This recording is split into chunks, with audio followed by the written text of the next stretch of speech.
Hi everybody, welcome to another exciting stream on Bowtie Gaming 14. Time for more space adventure.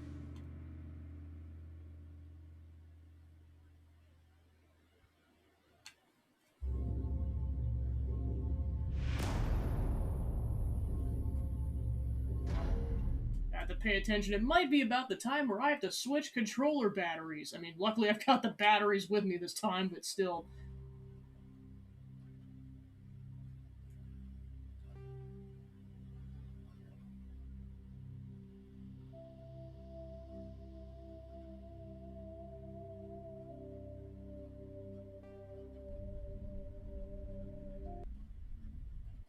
Alright, so last we left off, we had a couple of galaxies to explore, and I think we're getting close to the end of the game. I don't know what happens, but I know proportionally once we get to Saren, it's about 2 hours of content left. Because that in of itself looks like it's its own whole dungeon. Alright, so yeah, we had just gotten to this planet.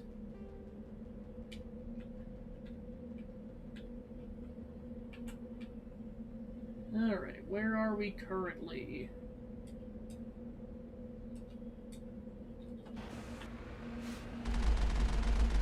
Onwards! Yeah, people were telling me that in the sequels, this trucking thing does not exist, and I'm just like, well, I'm taking advantage of it while I can.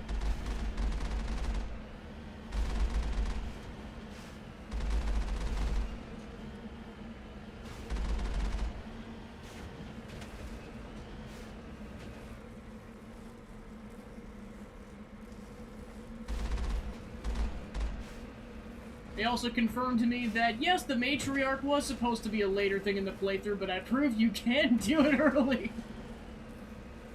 You shouldn't probably, but you can.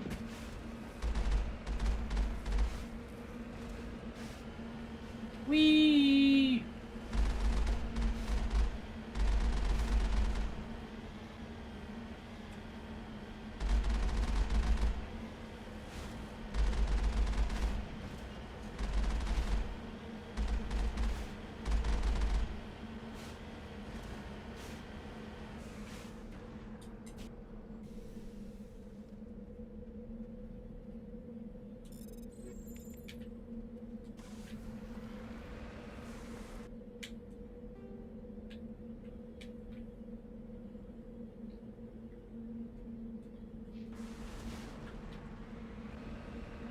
Time to go up a giant cliff. I'm assuming that's the cliff in question.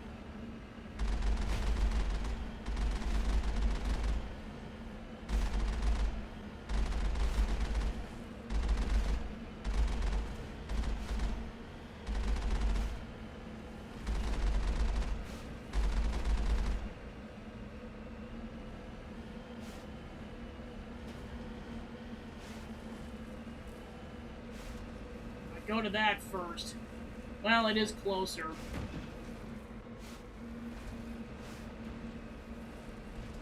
Then again, does it involve going down a massive cliff? Screw it. YOLO!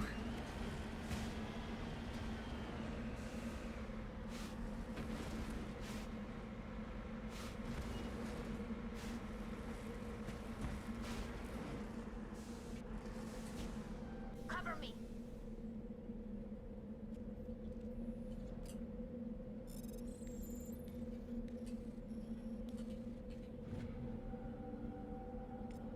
You got thorium. Alright, back up the cliff.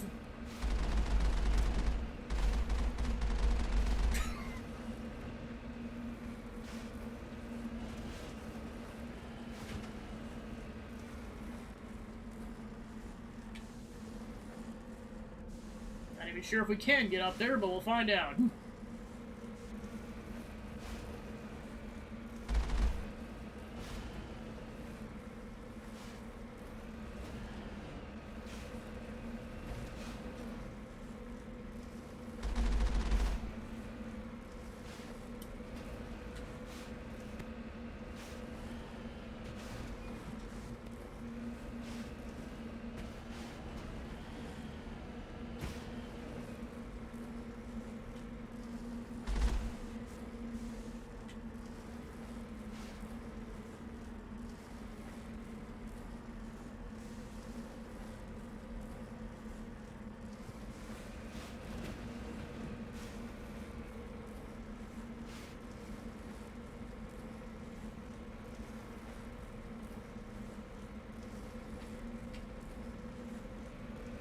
Haha, suck it, gravity.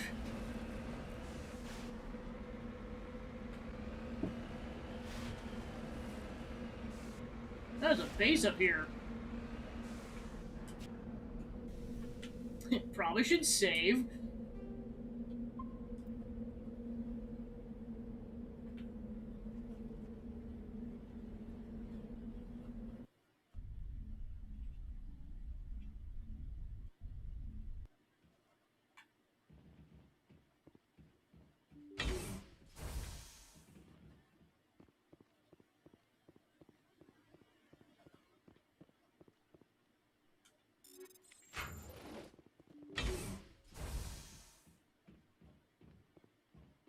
Oh, there's bogeys.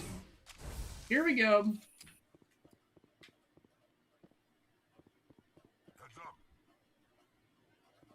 Oh, we got husks.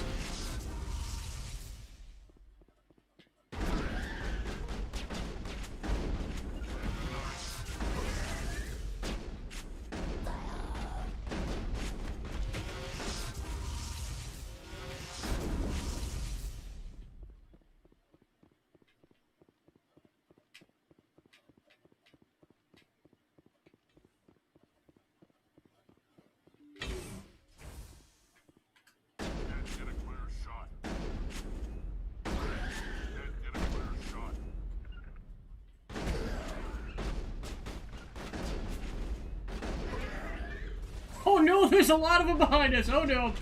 More bogeys incoming. Enemies everywhere. Oh, we got Geth after us now. Oh jeez.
Oh, we got more of them.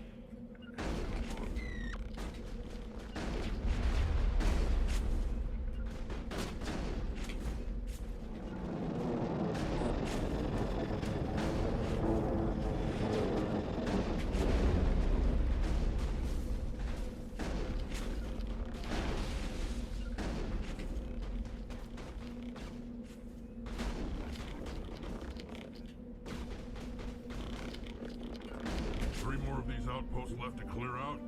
This should be fun.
You got polonium.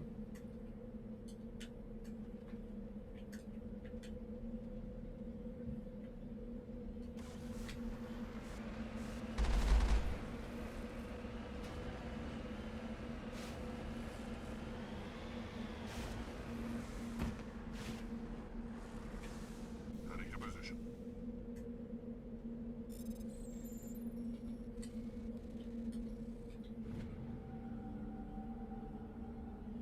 This downed pod contained a League of One medallion. Its owner is nowhere to be found.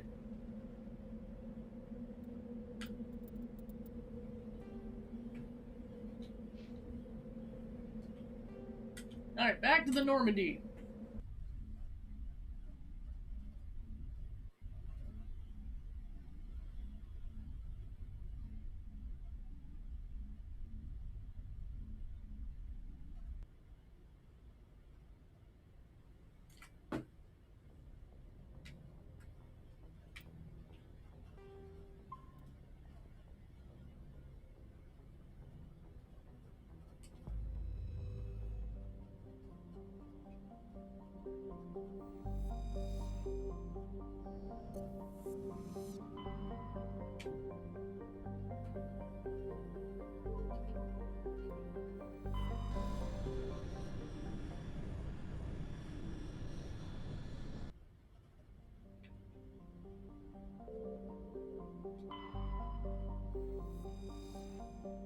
Unsulra is a small hydrogen-helium gas giant. It has unusually large amounts of nitrogen in the upper atmosphere which glow purple when iodized by the solar wind. Unsulra's convenience as a place to dump drive charge has left its orbit littered with debris dumped overboard by visiting crews.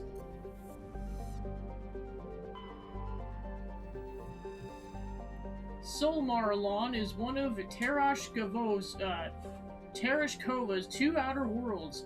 Significantly removed from the rest of the system and with unstable elliptical orbits, it's thought they may have formed within 3 AU of the binary stars and were hurled outward due to the instability of such an orbit. Solmaron is a hydrogen-helium gas giant with significant quantities of sodium in the upper atmosphere, giving it a distinct gray color.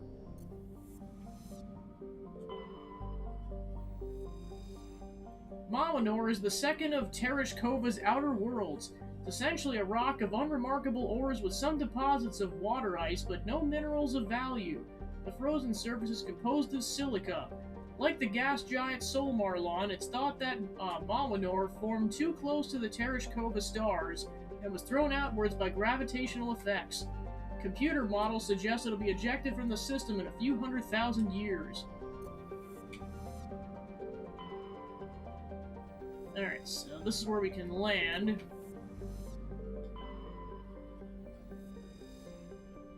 Patamalrus's atmosphere is very similar to Venus in terms of pressure and temperature.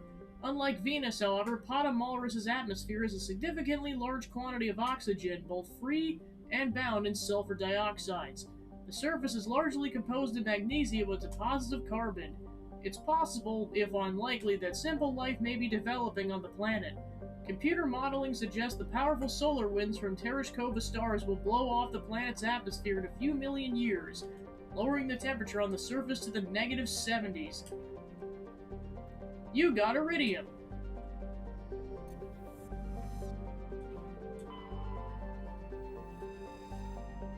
Thegeus is a terrestrial world with an atmosphere of chlorine and krypton. The surface is mainly composed of silicates and deposits of carbon. Thegeus is a low mass for its size and is tidally locked to the star Tereshkova A. The temperature difference between the sunward hot pole and the dark side cold pole creates constant gale force winds across the Terminator. You got Mercury.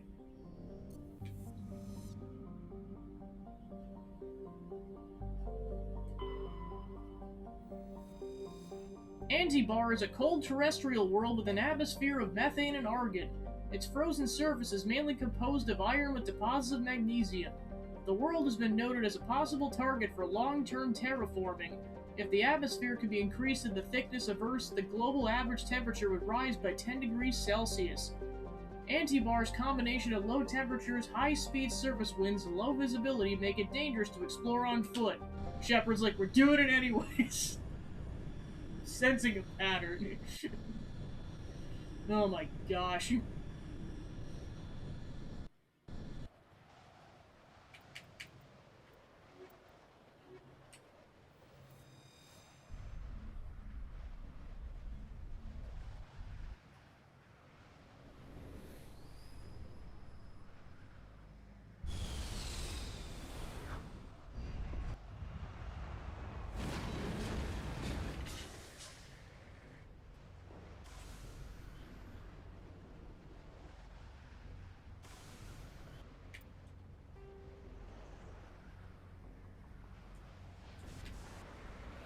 Oh yeah, it actually is snowing. Cool.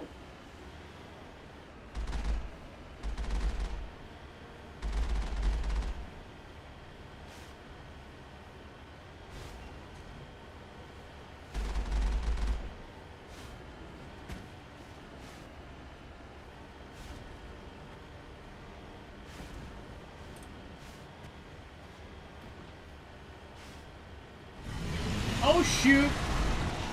Giant sandworm! Challenge!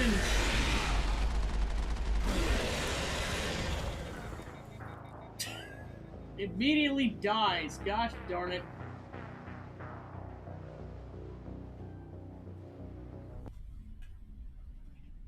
Sandworm time! Well, I guess in this case, snowworm time!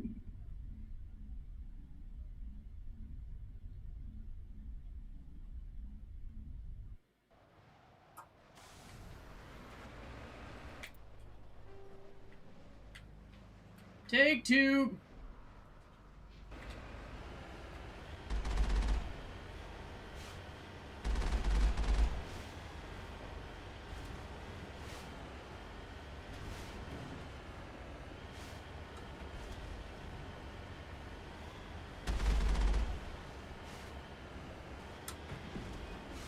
Alright, let's save this time before we approach the snowworm.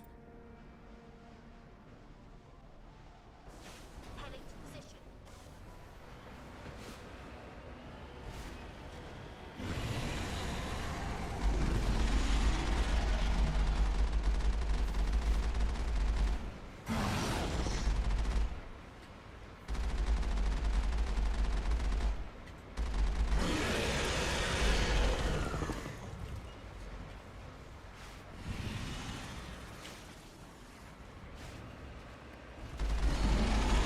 Learned from the last time, keep moving, for the love of everything, keep moving. Don't stay in one spot if it's possible. Because at random, this thing will burrow itself and unburrow it directly on top of you, and you will perish and get insta-killed immediately.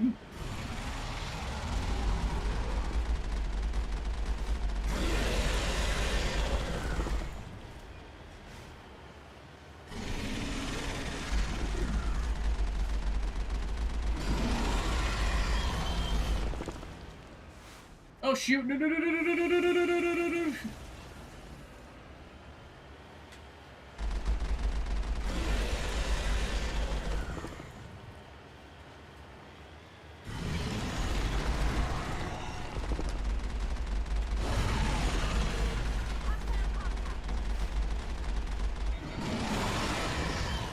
Oh, what an asshole! Oh my god.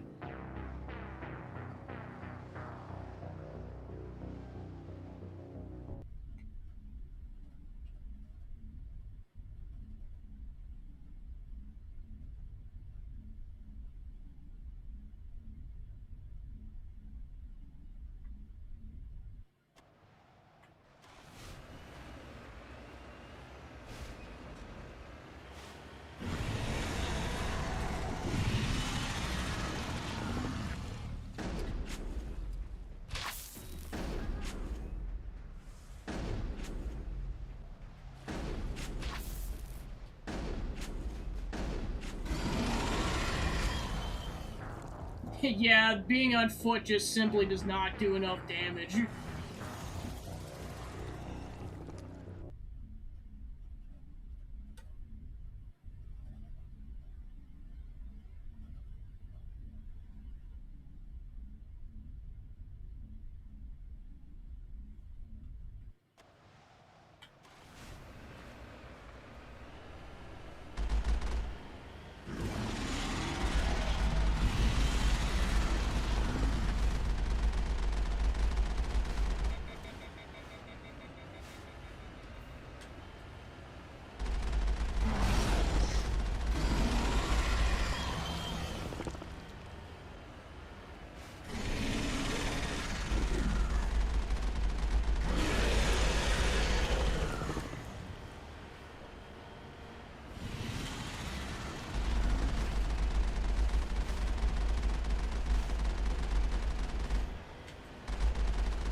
from the last time, don't get too close, because don't let it do melee attacks, it'll love everything, otherwise it will insta-kill the car here.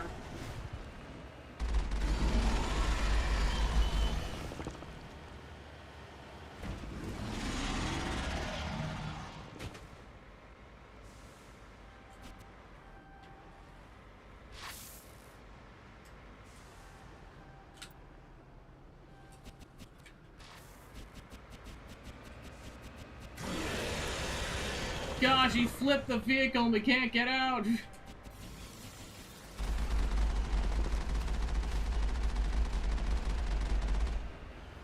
Up, get out of its range, otherwise we're dead. Oh, it almost flipped the vehicle again. Crap, go, go, go, go, go, go, go! Go, go, go, go! Go for the love of everything!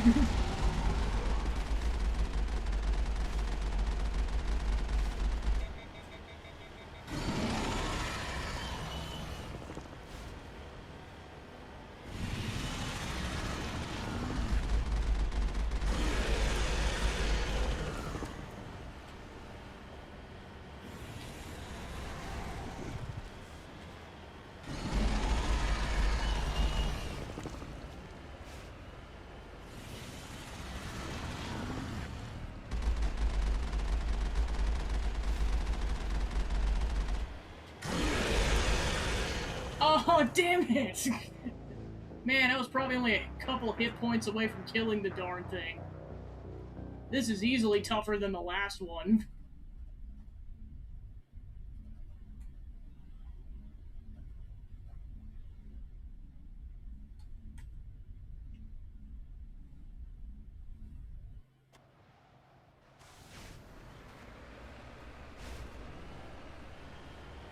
Yeah, just a bummer, because every botched run probably wastes like 5 minutes.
Oh, nope, it's back. I was gonna be like, where did it go?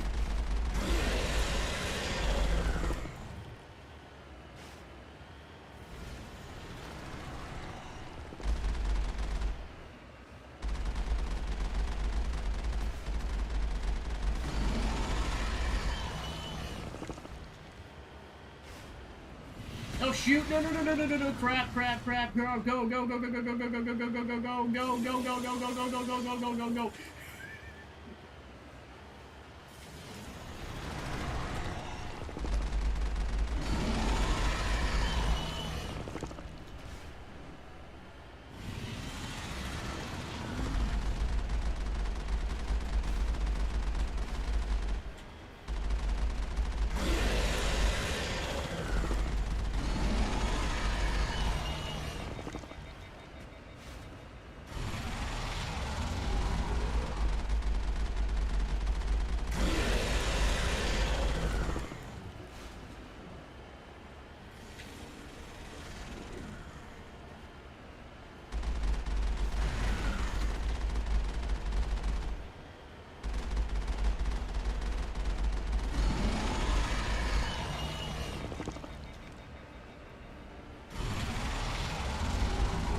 thank goodness. Holy crap.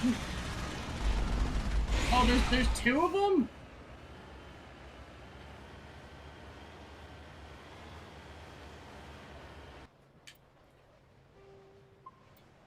Save, because I think we killed one.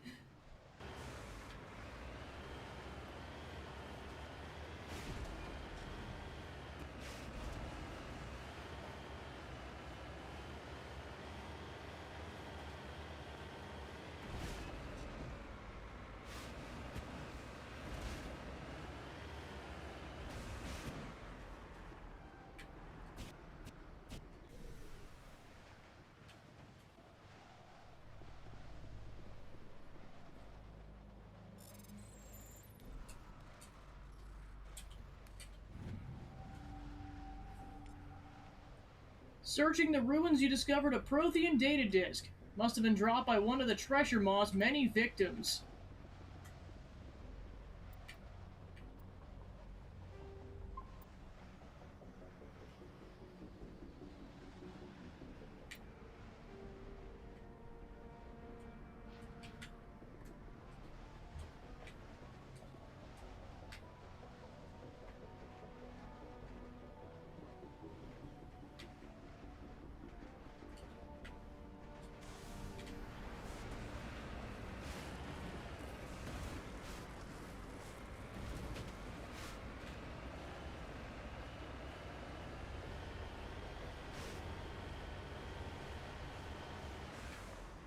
I'm on my way.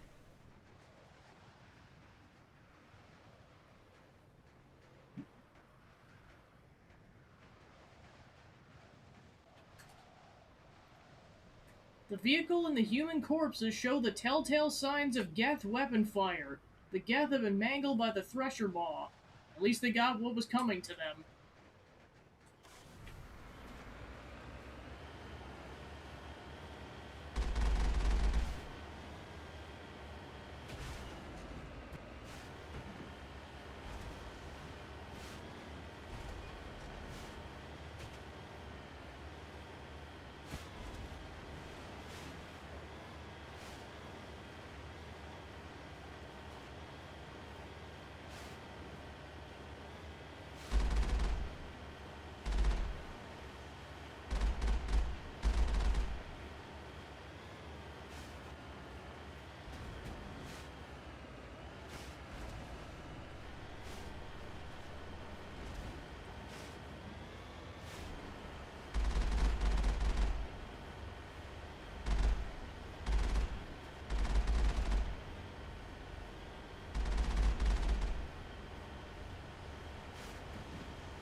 Level up!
That's a lot of gaff.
Alright, back to the ship.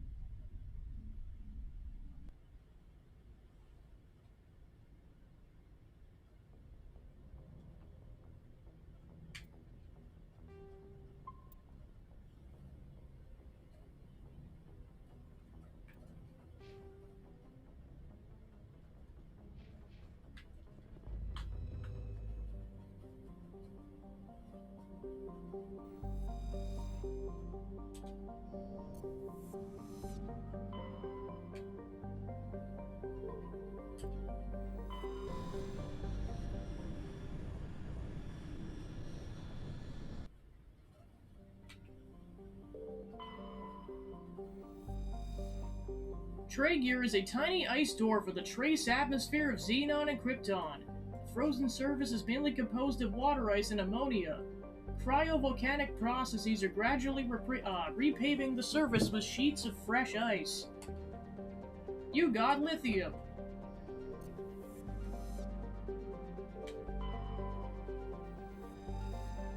Pommel is an enormous terrestrial planet with a very dense atmosphere of carbon dioxide and sodium. The surface is scorching hot and mainly composed of sodium oxides and deposits of nickel. There's evidence that Pommel was once covered with broad, shallow seas. Should a probe ever be sent to the surface, a check for ancient fossil life might prove valuable.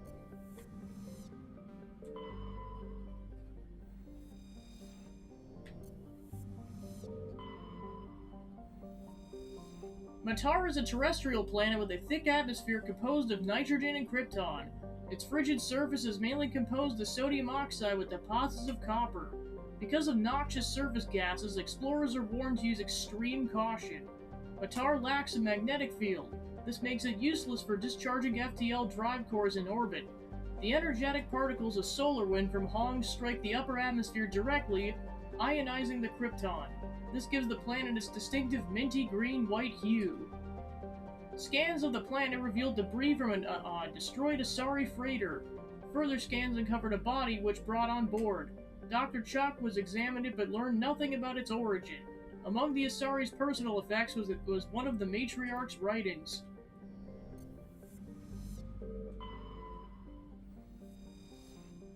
Thes Haka, there we go, is a standard hydrogen-helium gas giant. In the past, it was often used as a drive discharge port for pirates raiding human settlements from the Terminus systems. In 2178, the Alliance set up a network of covert sensing devices on Theskata's moons. According to pirate FTL exit vectors over the course of 6 months led the Alliance Navy to 8 major pirate anchorages. Since then, the Haka raids, no ships from the terminus have been reported in the Hong systems.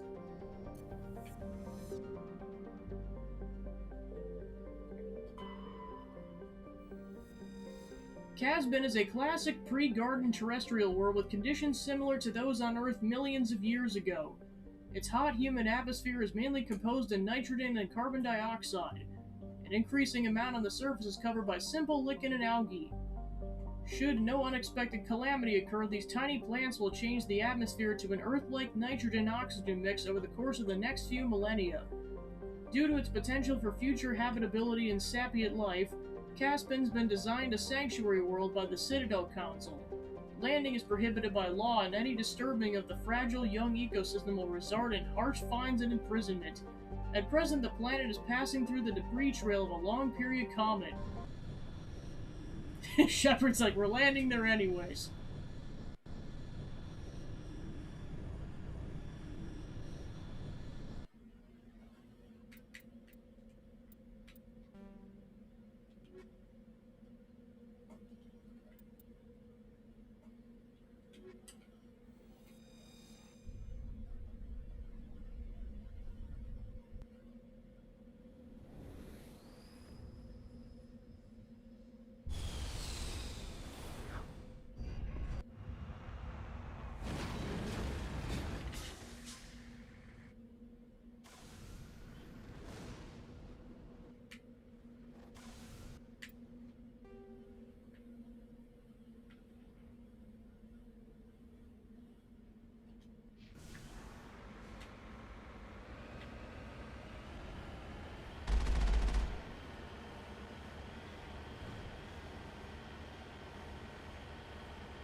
damage.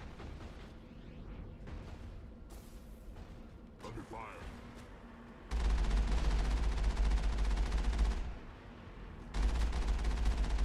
We're taking damage. Under fire.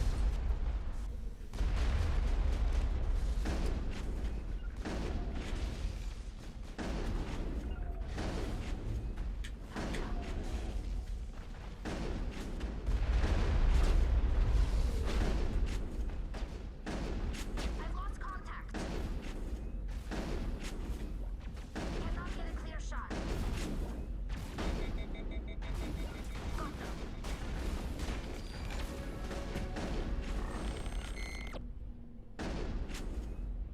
Just one outpost left. I'm going to miss slaughtering death like this.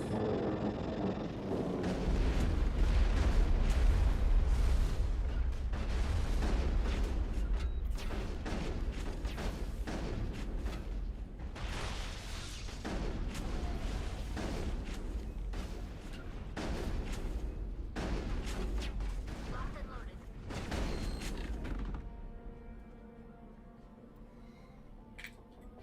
It's like we better have leveled up after that, jeez.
You got uranium.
You got gold.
Buried under the beacon was an identification tag for Captain Theon.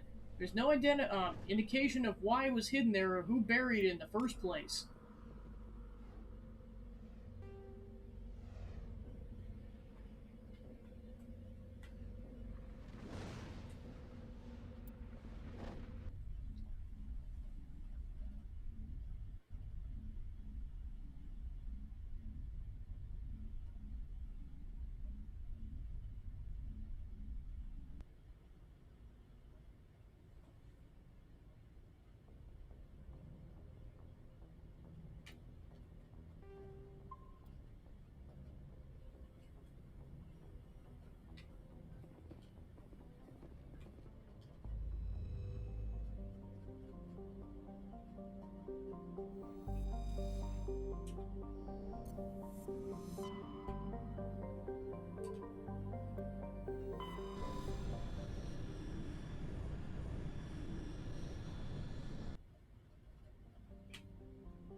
Pragel's an enormous terrestrial world with an atmosphere of chlorine and ethane.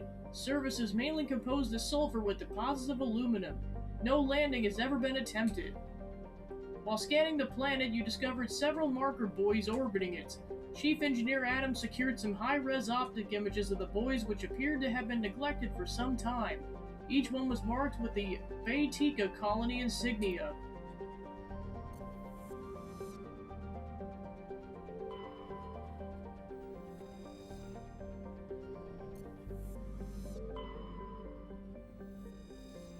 Almos is a hydrogen-helium gas giant with traces of sodium darkening its atmosphere. Maji orbits the Vamshi binary giant stars. Vamshi A is a blue star of spectral class A43, which burns at half again the temperatures of Sol. Vamshi B is an aging red giant of class M53 over 220 times the size of Sol. Maji has a thin atmosphere of methane and carbon dioxide or monoxide. The difference in temperature between the hemisphere facing the suns and the facing deep space causes constant wind, stirring the silica and sodium dust of the surface. Unsavory characters from the Terminus systems occasionally use Maji for forms of cruel sport, dumping slaves, hostages, quarreling shipmates, or even, when bored, vicious animals on the surface. One must kill the other before they'll be rescued from the lethal radiation of the giant stars.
You bet. You got magnesium.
I got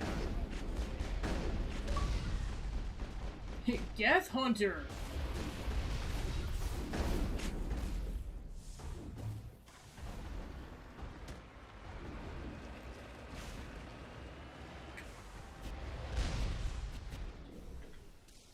Got a shot.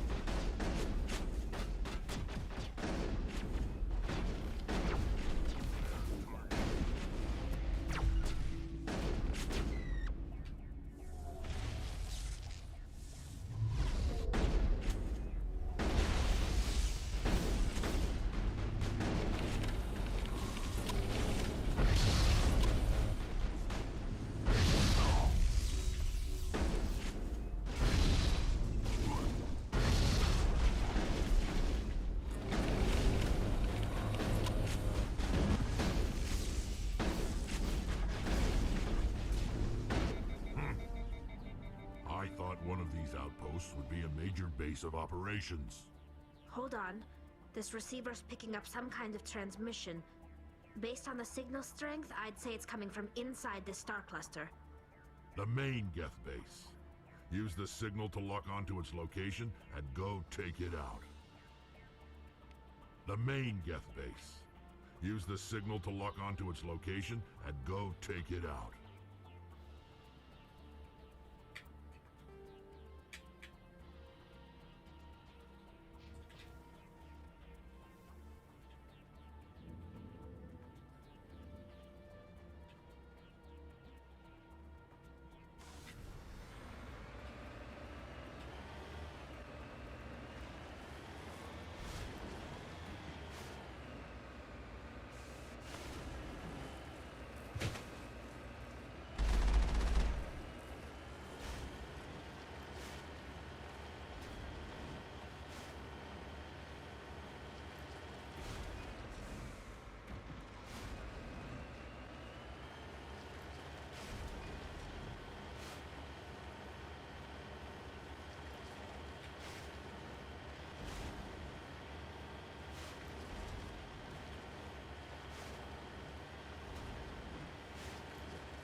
You got, beryllium.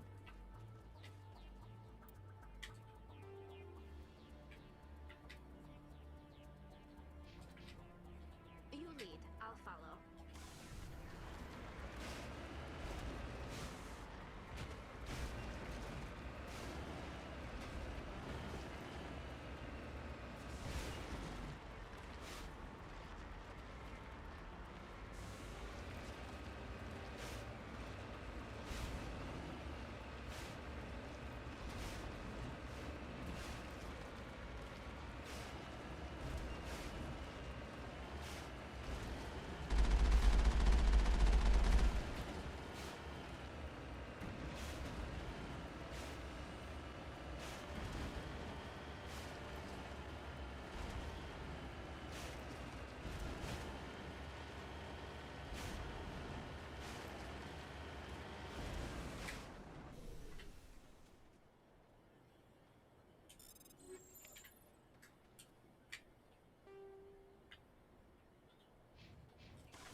This massive skull is scored by deflected mass accelerator shots. The xenobiology files in your hardsuit computer can't identify the species. Must have been brought here from an unknown world.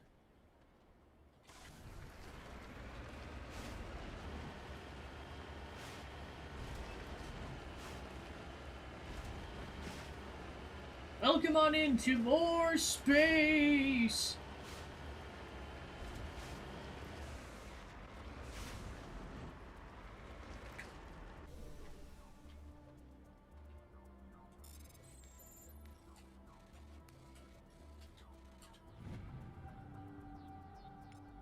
This strange-looking sensor has some ancient graffiti scribbled on it. Appears to be marked with the Odyssean colony insignia. Back to the ship!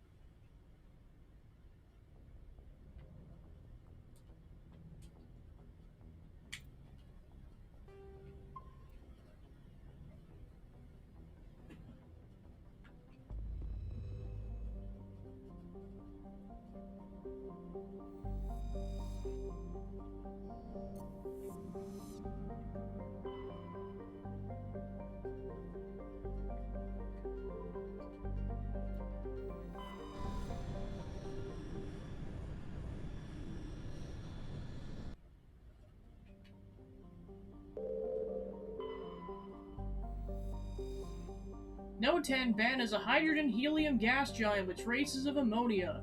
Molecular nitrogens present in the highest levels of the atmosphere, giving the planet its odd violet tint. The upper levels of the planet's atmosphere are inhabited by shoals of tiny ammonia-based life forms, no larger, more complex than the plankton of Earth's oceans. Held aloft by air pressure and wind, these bioluminescent creatures constantly flee from the approach of the Terminator. Not the Terminator, shoot! Should they be exposed to the light and heat of Grisham, they die.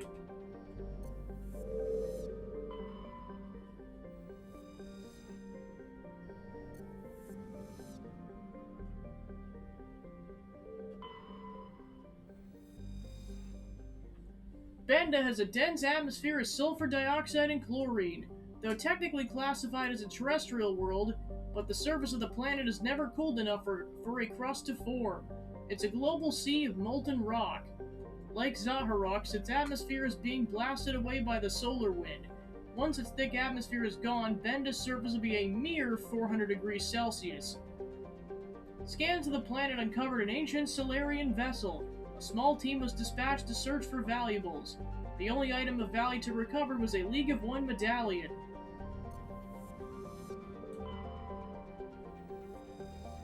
Zaharox's nitrogen-argon atmosphere is being blasted away by the solar wind of the blue giant Grisham. Its surface consists of seas of loose silica dust, some kilometers deep, which periodically swirl into global sandstorms. Many unmanned probes to Zaharox have been lost over the years, though investigation is attributed all to mechanical failure of computational error, a popular extraneous meme. Mern? I think that says meme, holy shit. Insists the entire planet is composed of dormant nanotechnology, created millennia ago by a race even more advanced than the Protheans. According to the story, Zaharox's silica dust is actually dissimilar robots, which periodically awaken to defend themselves. Though disconnected by ever-repeatable scientists, this theory has been popularized by a series of sensationalistic texts by Asari author Delsey Orthisa. You got beryllium.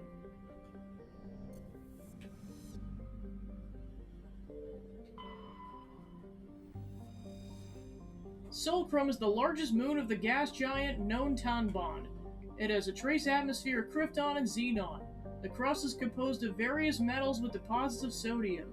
As with every body in the solar system, the surface is scorching hot and thoroughly eradicated by the blue giant Grisham. Surface excursions without proper protective gears are certain to prove fatal. On approach to the planet, Normandy's passive sensor array intercepted a fragmented coded transmission from the surface of Solcrum. Attempts to decrypt the message were fruitless. It does not appear to be any software coding language used by the Citadel races. Shepard's like, we're landing there. We must know what's going on.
There were several artifacts stored here, all worthless except for one of the matriarch's writings. Whether it was uncovered at the dig site or elsewhere is unclear.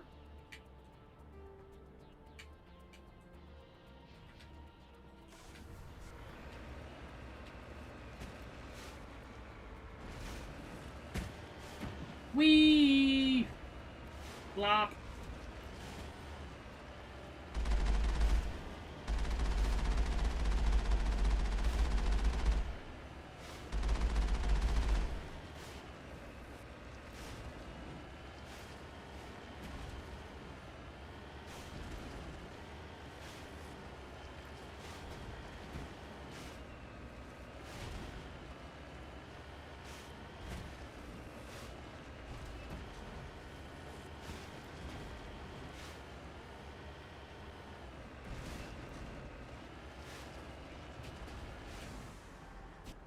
Heading to position.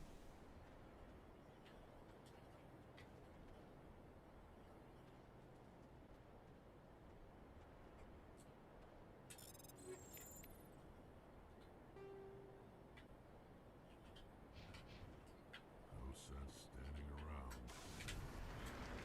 around. Alright then get in the darn vehicle. Fine, Shepard, you don't have to be like that.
Alright, there's the base. Charge!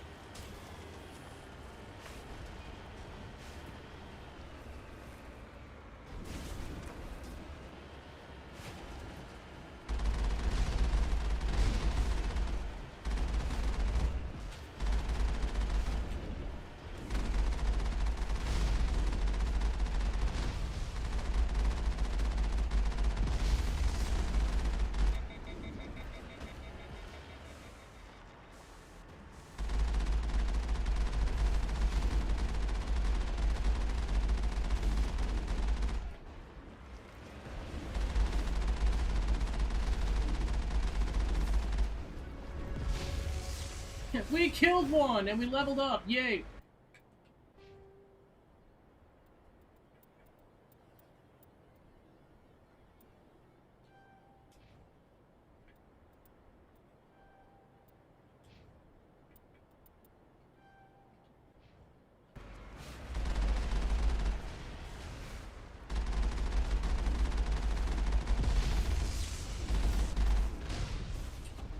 Heading out.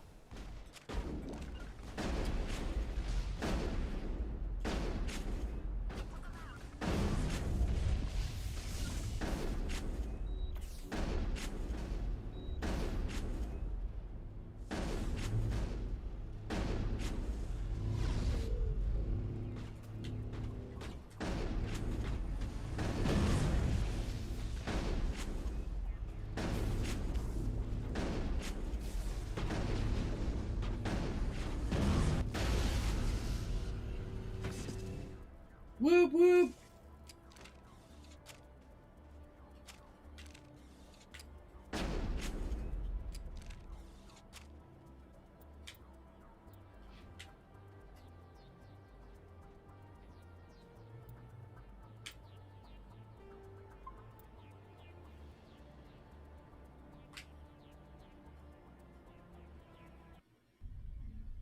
Into the secret base.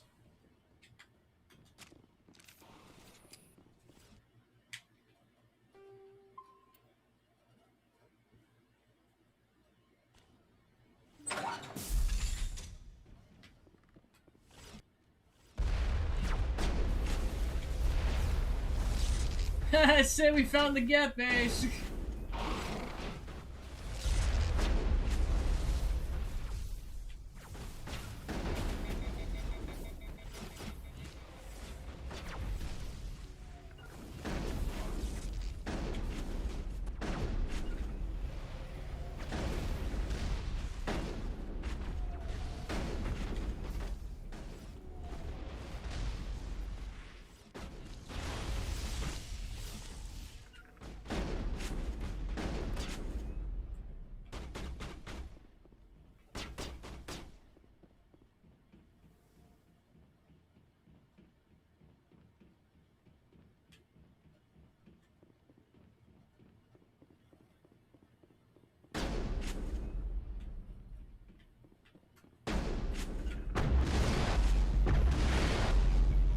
As the last Geth falls, you hear music from across the room.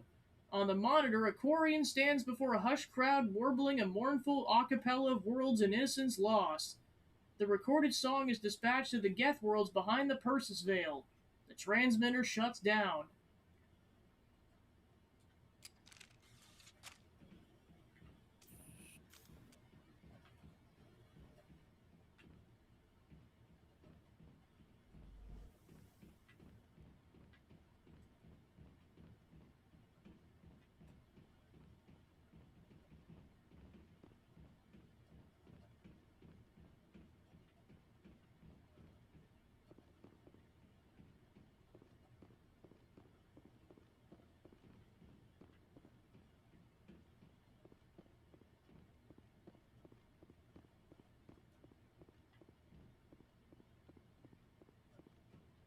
I'm right here.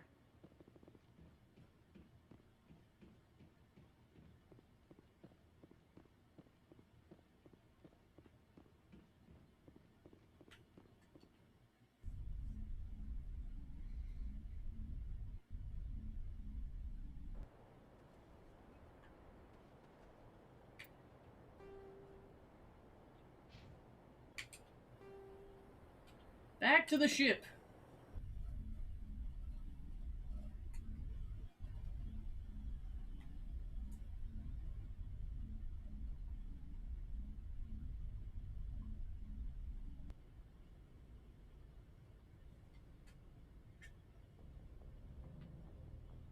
Message from Admiral Hackett, Commander.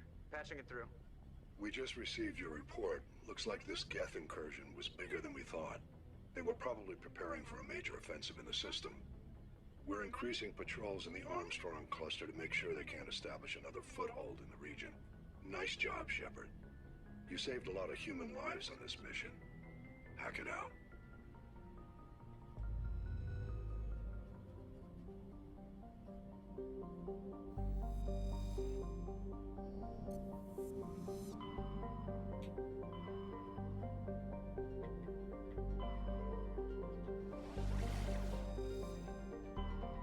Alright, so the last one remaining is the Century Omega Cluster.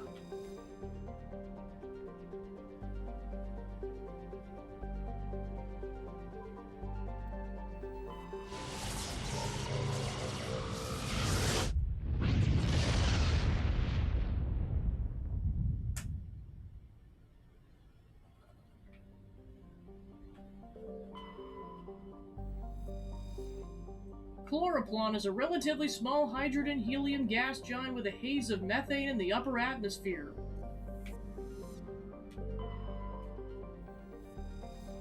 Jar-4 is a close-orbiting hot Jupiter hydrogen-helium gas giant with clouds of airborne silicates and deeper layers of sodium. In composition, it's extraordinarily similar to 51 Pegasi planet Bellerophon, one of the first extrasolar planets discovered by humanity in the late 20th century. Despite its great size, Jar-4 is actually rather low mass. The incredible heat of the star Hawk has caused its atmosphere to expand. In fact, the planet's so low mass, it's tidally locked to Hawk. The temperature difference between the sunward hot pole and the dark side cold pole creates constant hurricane force winds.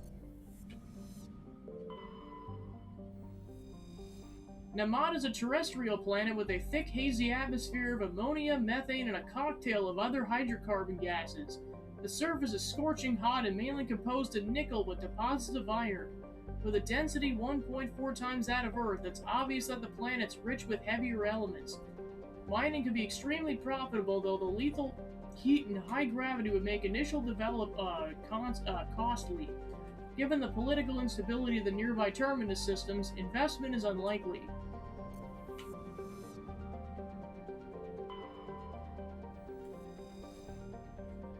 Press-Sila is a terrestrial world so small it can't retain even a trace atmosphere. The surface is frozen and composed of magnesium silicates with carbonaceous deposits. In the recent past, a pirate band from the Terminus system carved a message into the surface using ship-based laser weapons. In the 100-meter wide Batarian syllabic, the message proclaims the military prowess and virility of one Captain Zaish. A smaller postscript alludes to the questionable parentage of all humans.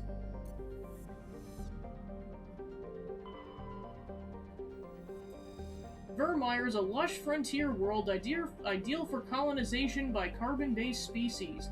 Its vast seas and orbitable positions on the inner life zone have created a world equatorial band of humid tropical terrain. Unfortunately, the political instability of the nearby terminus systems has impeded colonization efforts. The high risk of raids by pirates and slavers makes it an unappealing homestead.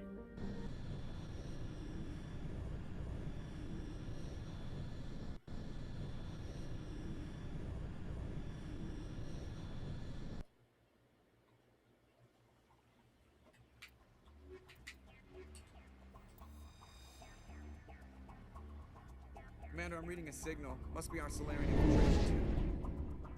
Check out those defense towers. Drop the Mako. We'll go in hot and take them out.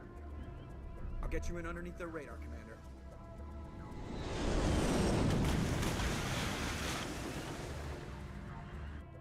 You've got a clean drop, Commander.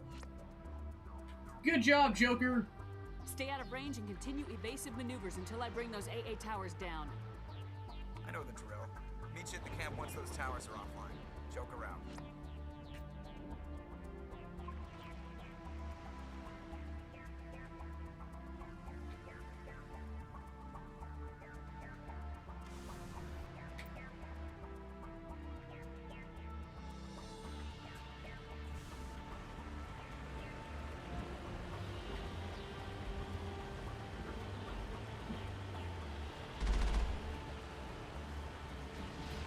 Oh gosh, that crab exploded.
Get rich.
Run!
More pew pew.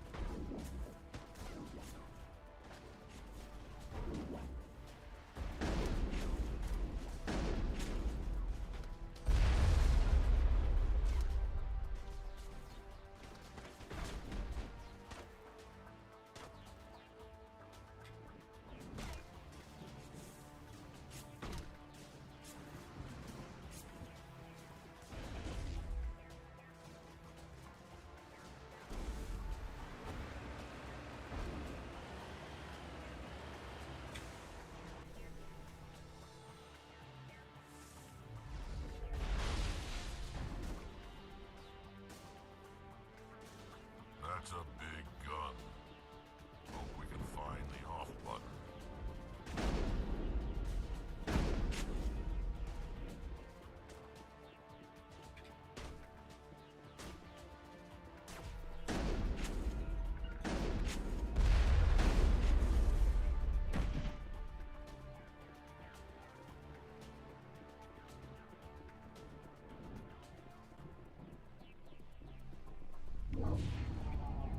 I'm reading that the grid is down, Commander.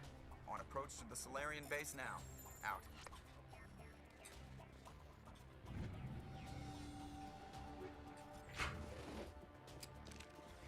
Ready to go, Shepard.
Level 40.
Commander, Normandy's touched down at the base, but it looks like we're grounded. The Solarian captain can explain when you get here.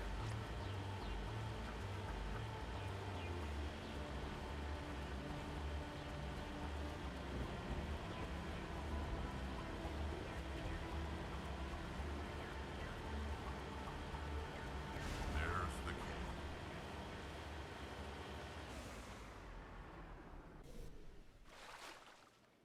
So what are we supposed to do now? Stay put until we can come up with a plan. Are you in charge here? What's the situation? I'm Captain Kirahi, 3rd Infiltration Regiment STG.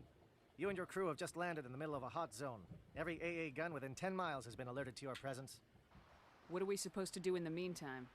We stay put until the Council sends the reinforcements we requested. We are the reinforcements. What? You're all they sent? I told the Council to send a fleet. We couldn't understand your transmission. They sent me to investigate. That is a repetition of our task. I lost half my men investigating this place. So what have you found? Saren's base of operations. He set up a research facility here, but it's crawling with Geth and very well fortified. Is he here? Have you seen him? No, but his Geth are everywhere, and we've intercepted some comms referring to Saren. This is his facility, there's no doubt about that. What's Saren researching? He's using the facility to breed an army of Krogan. How is that possible? Rex is like, what the frick? Apparently, Saren has discovered a cure for the genophage. What's so important about curing this genophage? It was the solution to the Krogan problem. We introduced the genophage to the Krogan population after the uprising, to quell their numbers. Without it, the Krogan will quickly overrun the galaxy. And these Krogan follow Saren. The Geth are bad enough, but a Krogan army. He'd be almost unstoppable. Exactly my thoughts. We must ensure that this facility and its secrets are destroyed. Destroyed? I don't think so. Our people are dying. This cure can save them. If that cure leaves this planet, the Krogan will become unstoppable. We can't make the same mistake again. We are not a mistake. Is he going to be a problem? We already have enough angry Krogan to deal with. He'll be fine. I'll talk to him. I'd appreciate that, Commander. My men and I need to rethink our plan of attack. Can you give us some time? Go ahead, Captain. I'll come back soon.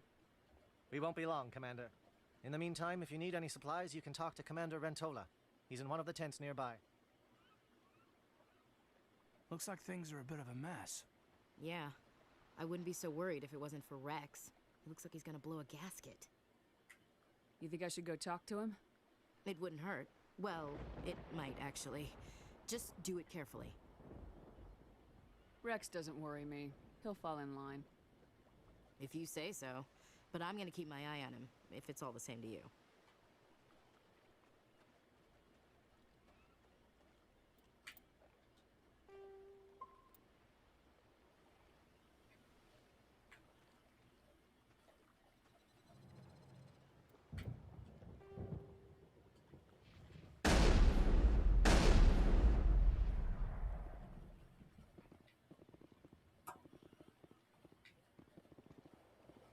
I am worried that Rex's allegiance to you may be waning.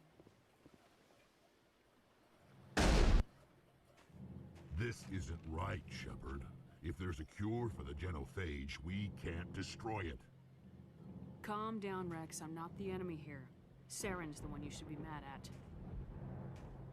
Really? Saren created a cure for my people. You want to destroy it. Help me out here, Shepard. The lines between friend and foe are getting a little blurry from where I stand. This isn't a cure, it's a weapon, and if Saren is allowed to use it, you won't be around to reap the benefits. None of us will. That's a chance we should be willing to take. This is the fate of my entire people we're talking about. If you can't give me a better reason than this to destroy the hopes of my people, then I'm done with you. I can't let you jeopardize the mission. So that's it. All this time, and that's all I get from you. How can you not see what this means to the Krogan? This base can't be destroyed. I won't allow it. These Krogan are slaves of Saren. Puppets, tools to be used and discarded. Is that what you want for your people? No, we were tools for the Council once. Thank us for wiping out the Rachni. They neutered us all. I doubt Saren will be as generous. All right, Shepard. You've made your point. I don't like this, but I trust you enough to follow your lead. Just one thing. When we find Saren, I want his head. Wow, so that's actually a point where he can, like, he basically becomes an enemy, which I'm like, yeah, I get it, your paths just diverge at that point.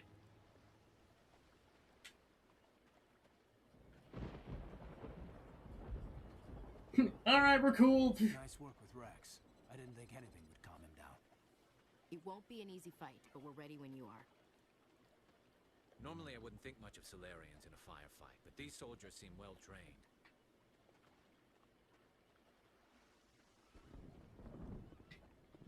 The upcoming battle frightens me, but I know Saren must be stopped.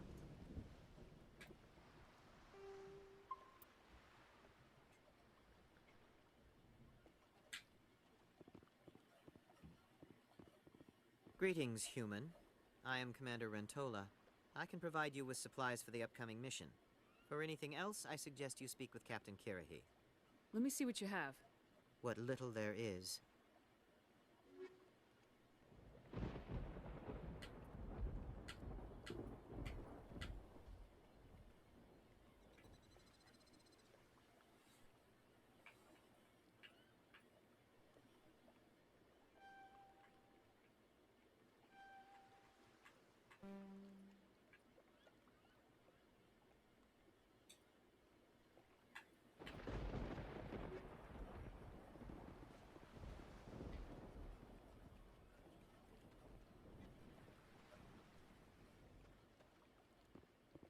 Thank you for speaking with the Krogan.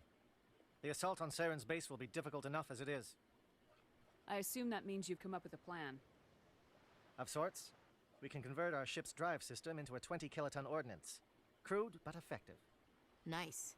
Drop that nuke from orbit, and Saren can kiss his Turian ass goodbye. Unfortunately, the facility is too well fortified for that. We'll need to place the bomb at a precise location. Where do we take the nuke? And how do we get there? The bomb must be taken to the far side of the facility. Your ship can drop it off, but we'll need to infiltrate the base, disable the AA guns, and pacify any ground forces first. You want us to go in on foot? We don't have enough men. We won't be able to meet their force head-on. Definitely not. But I think we can work around that. I'm going to divide my men into 3 teams and hit the front of the facility. While we've got their attention, you can sneak your shadow team in the back. I just hope you survive long enough to be useful. We're tougher than we look, Commander. But it's true. I don't expect many of us will make it out alive. And that makes what I'm going to ask even more difficult. I need one of your men to accompany me, to help coordinate the teams. We'll need someone who knows Alliance communication protocols. I volunteer, Commander. Not so fast, LT. Commander Shepard will need you to arm the nuke. I'll go with the Solarians. With all due respect, Gunnery Chief, it's not your place to decide. Why is it that whenever someone says, with all due respect, they really mean kiss my ass?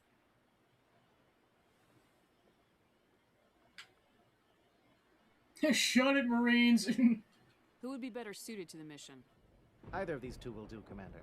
Both seem willing to sacrifice their lives if necessary, though if we are lucky, such sacrifices won't be required. Williams, you'll accompany the captain. No heroics, understood? Aye, aye, Commander. I will have the ordnance loaded onto the Normandy and brief your crew on its detonation sequencing. Do you have any questions before we go, Commander? The Normandy's picking me up. How will your teams escape the blast? We will engage the Geth as long as possible. Once the bomb is in place, we will fall back to try and escape the blast radius. If we move quickly, we should be able to escape with acceptable casualties. If not, then our memories will live on as martyrs to a greater cause. Shadow seems clear enough. What would the other teams be called? Eigor, Manovai, and Jaeto. They were the initial settlements on our first 3 colony worlds. They are at the heart of Solarian territory to this day. These names will remind my men what they are fighting for. They must have a personal stake in the fight if we are to have any chance of success. I'm ready. Let's do this. Excellent. Then if you'll excuse me, I need to prepare my men. Well, this is it. Don't do anything stupid while I'm gone, LT. You too, Commander. We'll be fine. You'll see. Yeah, good luck. Is there something you want to say, Chief? I don't know, it's just weird, going under someone else's command. I've got used to working with you. All of you.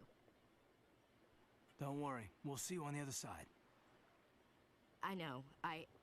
It's been an honor serving with you, Commander.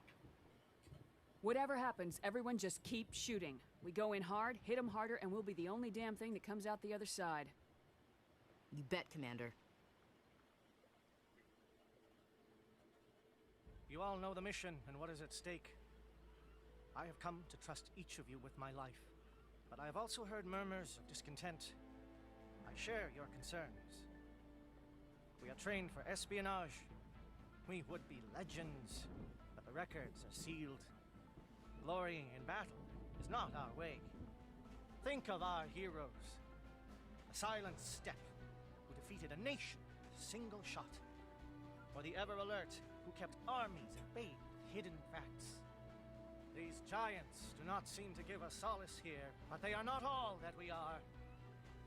Before the network, there was the fleet. Before diplomacy, there were soldiers. Our influence stopped the Rachni, but before that, we held the line. Our influence stopped the Krogan, but before that, we held the line. Our influence will stop Saren. In the battle today, we will hold the line. Good luck, Commander. I hope we will meet again.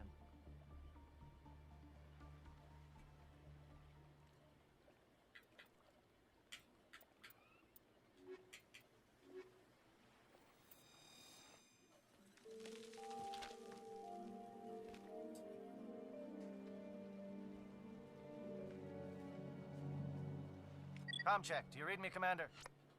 Loud and clear. Good. We'll start our push. We'll try to make it to the AA guns, but it might be up to you to finish the job. And Commander, if you see any way to undermine their defenses, we could definitely use the help.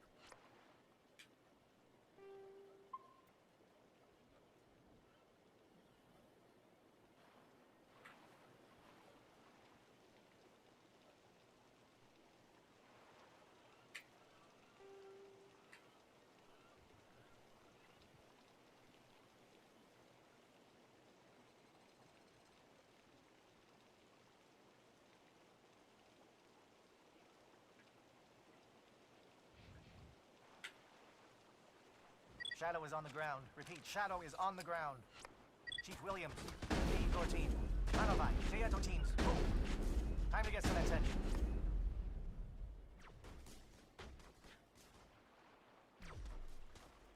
Manovai is under coordinated crossfire. Check for long-range turrets helping the Geth target.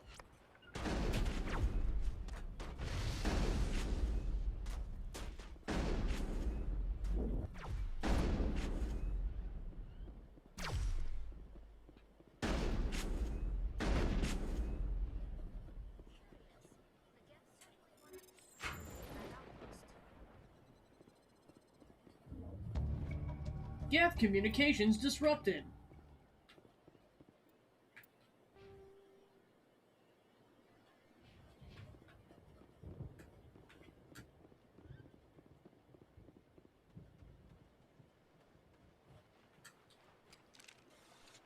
Something.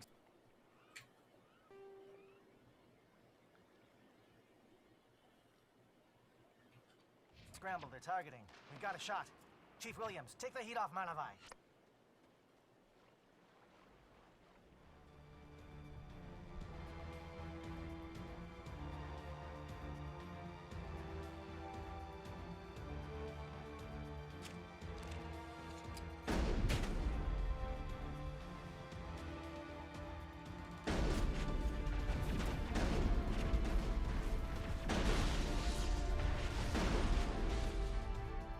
Incoming SAT strikes. Dieto, watch for comm stations. Williams, can you see anything?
We're getting pounded. Bunker up before the aircraft return.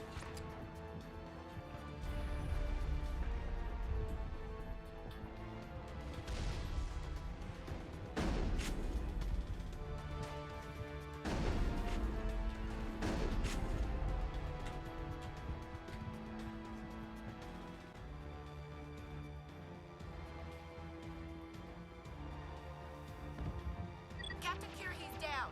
Agor, form up with Dieto. Hold that line.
Holding ground. Dieto around me.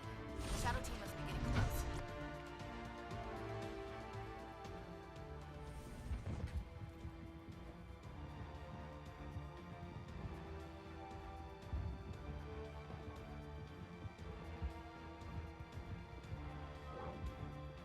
We've got access to base security. We can cut the alarms from here, maybe even trigger alarms on the far side of the base.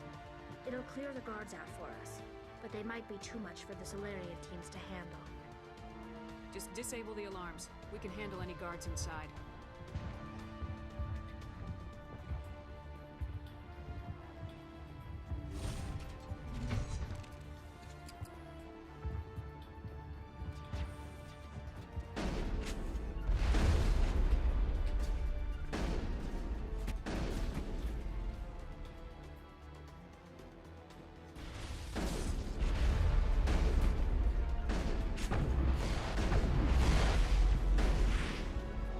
Level up!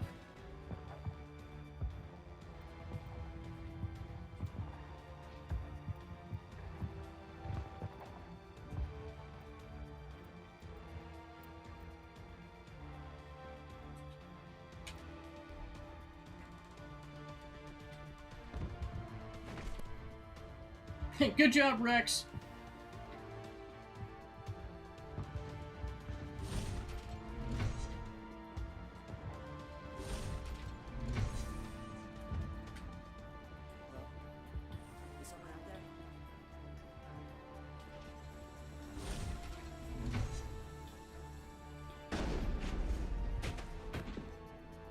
Okay, can we hold him here?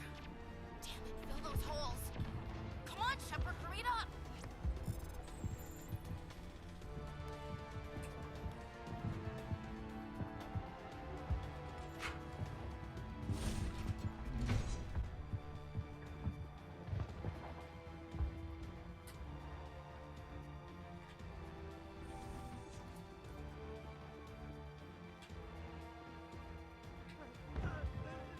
What do you want?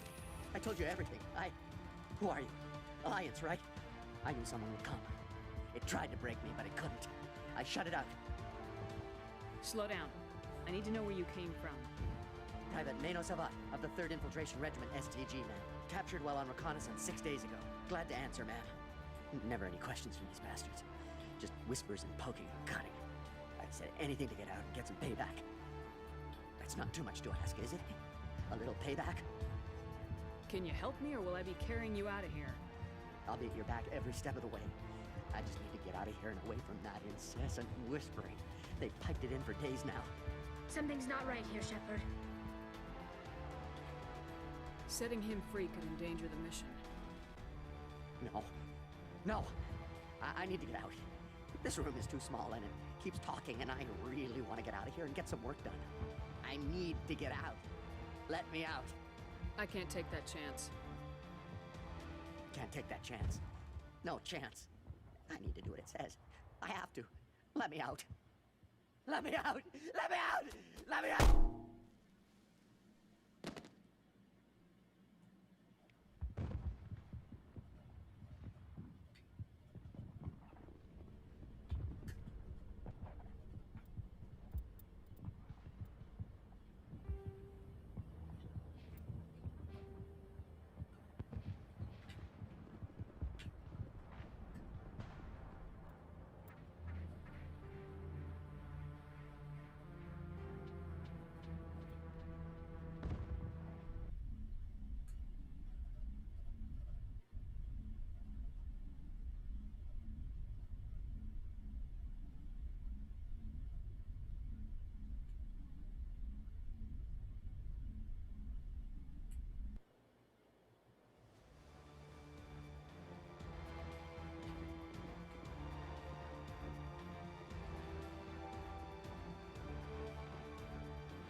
We're getting pounded.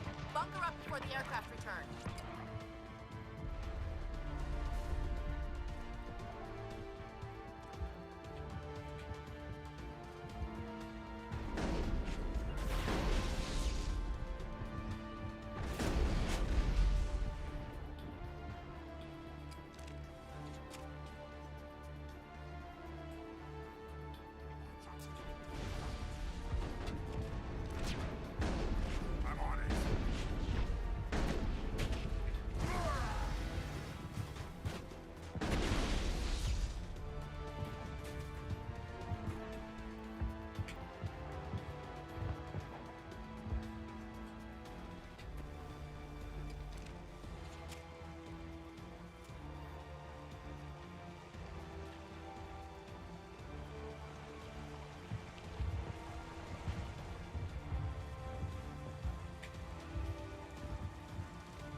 Agor, form up with Dianto.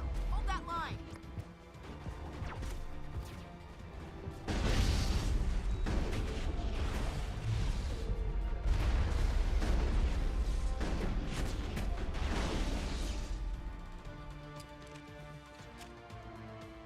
Holding ground. Dianto around me. Shadow team must be getting close.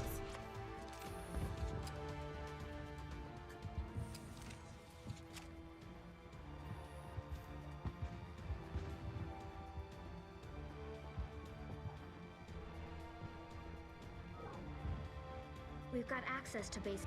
It'll clear the guards out for us, but they might be too much for the Solarian teams to handle. Just disable the alarms.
told you everything.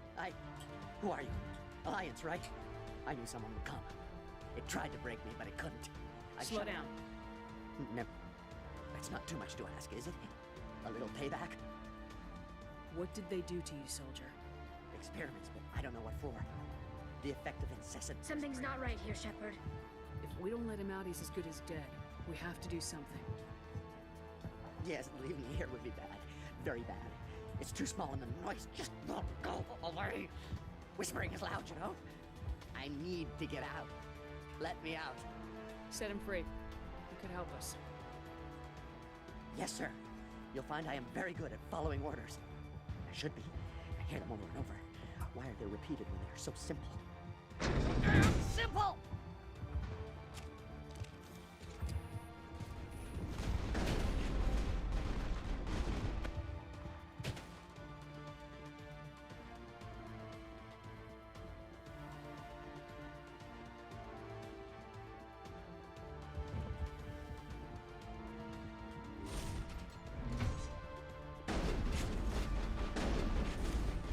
He's like, I wish it were that simple. We'll have to climb a tower in that case.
On to the elevator!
Don't shoot!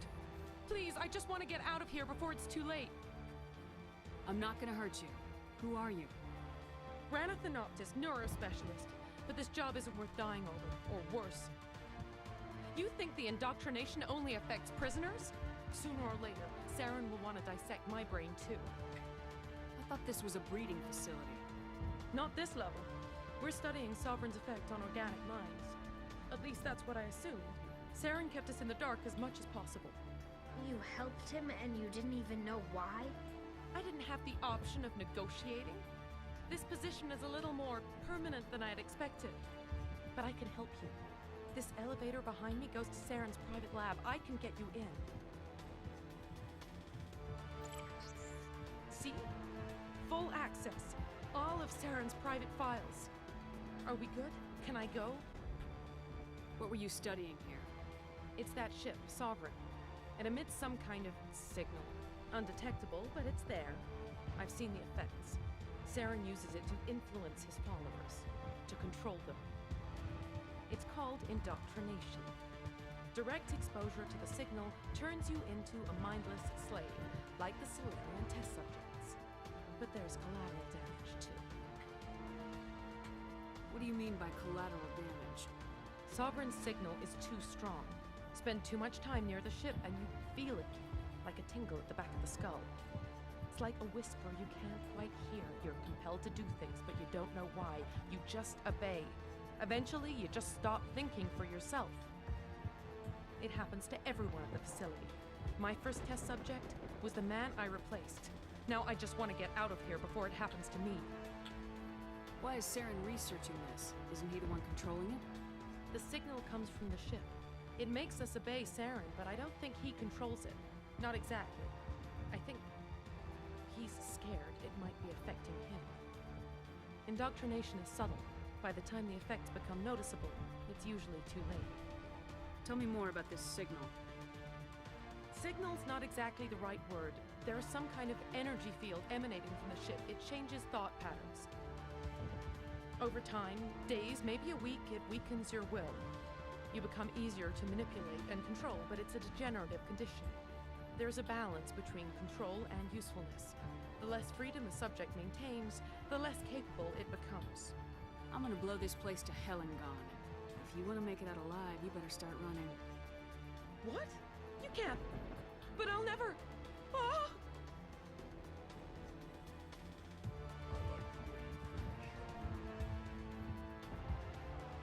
It's like, if you value your life, get the frick off this planet before I blow it up.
Tear this whole place down.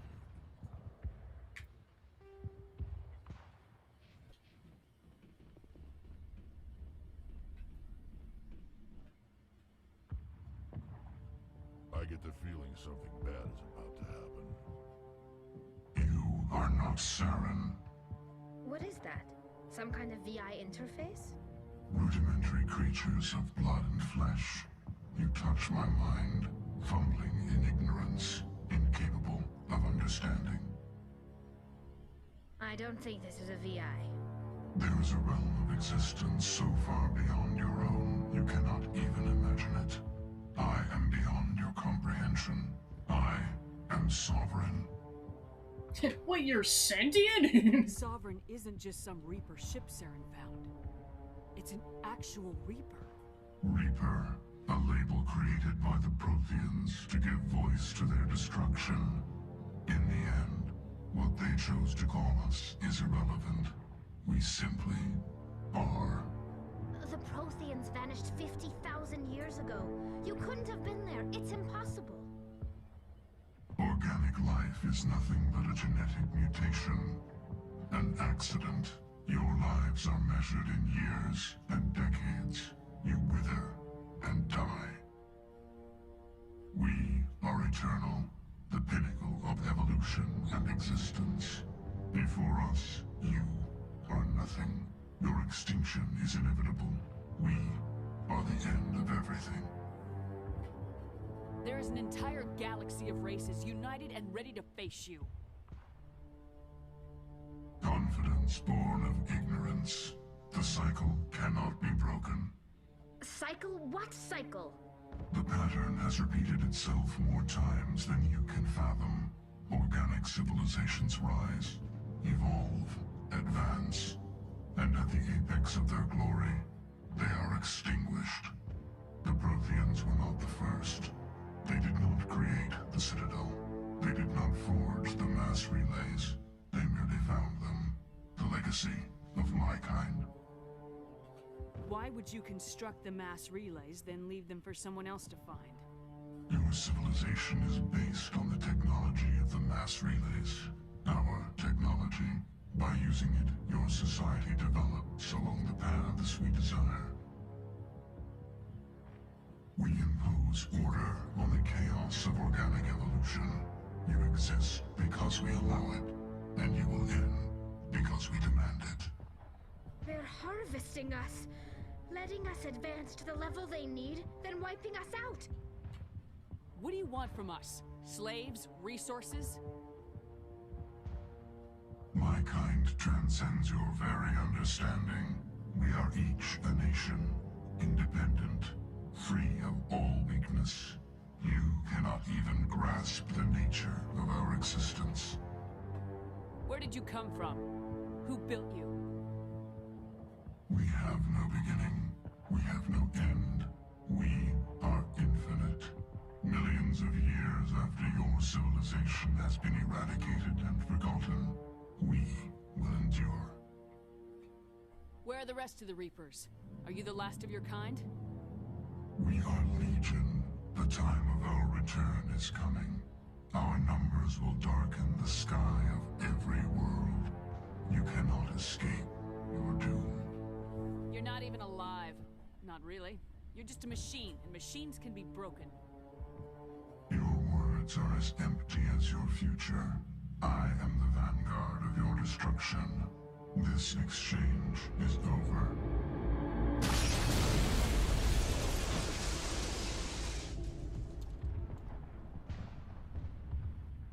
Commander, we got trouble. Hit me, Joker. That ship's Sovereign? It's moving.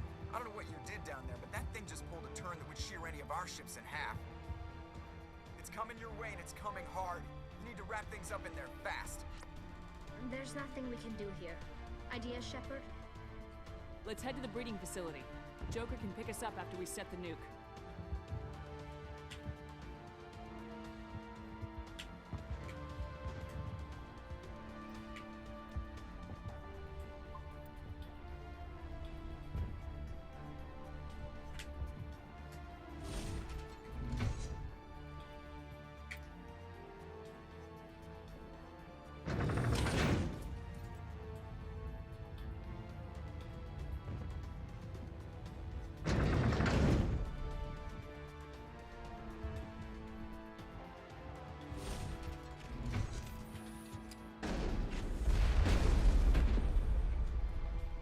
Geth are turning.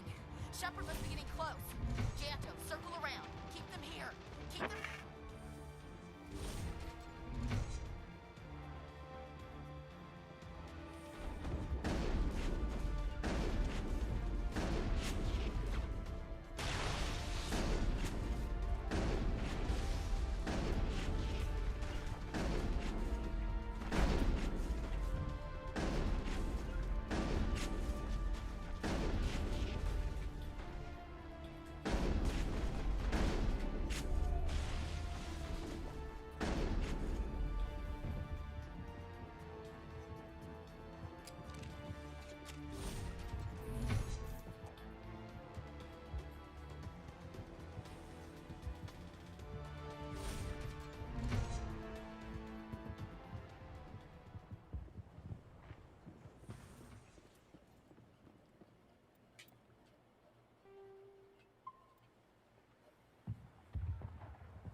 Yeah, they just randomly hit like a truck, jeez.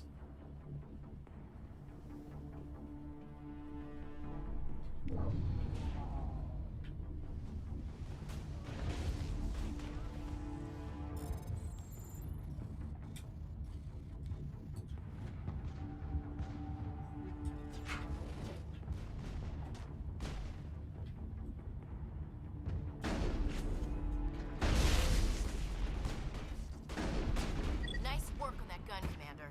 We've got the other one in our sights.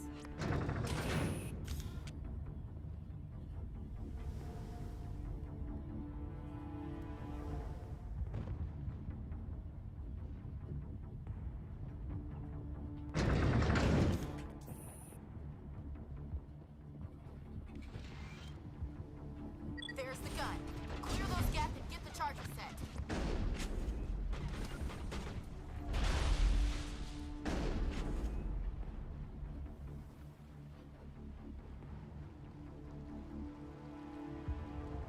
Charges are set. Everyone get low, now!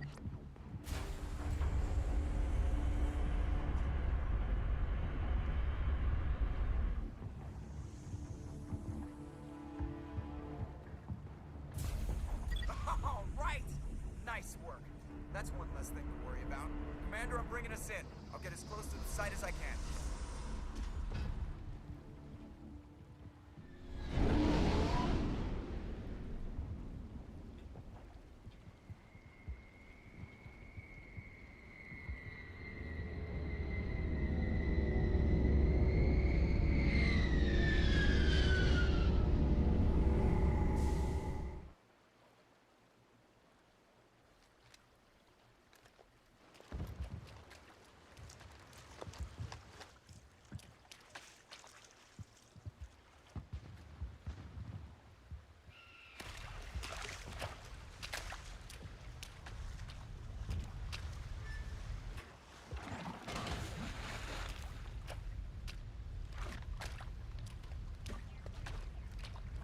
Bomb is in position. We're all set here. Commander, can you read me? The nuke is almost ready. Get to the rendezvous point, Williams. Negative, Commander. The Geth have us pinned down on the AA tower. We've taken heavy casualties. Captain Kirrahe is dead. We'll never make the rendezvous point in time. Hold tight. We're coming to get you. Negative! Just make sure that nuke is set! We'll hold them as long as we... It's okay, Commander. I need a couple of minutes to finish arming the bomb. Go get them and meet me back here. Up to the AA tower. Move!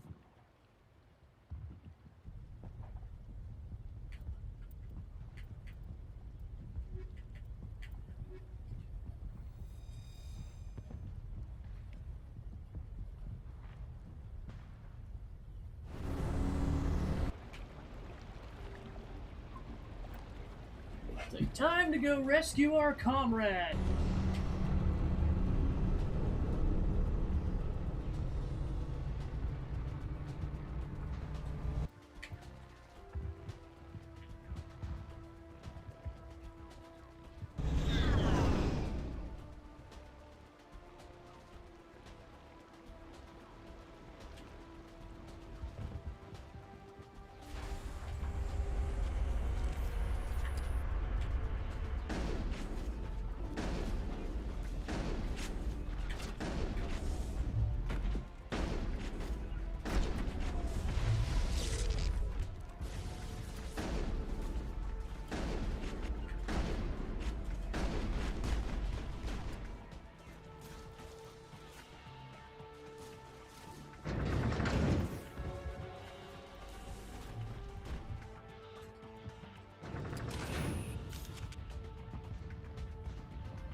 Geth pouring out all over the bomb site. Can you hold them off? There's too many. I don't think we can survive until you get here. I'm activating the bomb.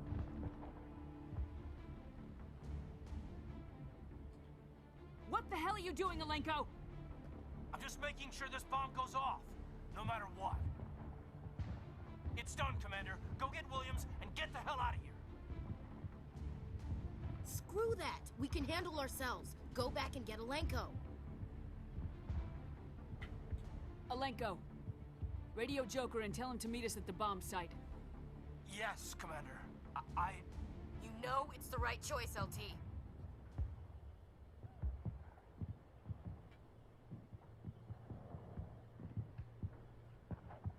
Stay alive. I'll be coming to get you too, Ash. I think we both know that's not gonna happen, Commander.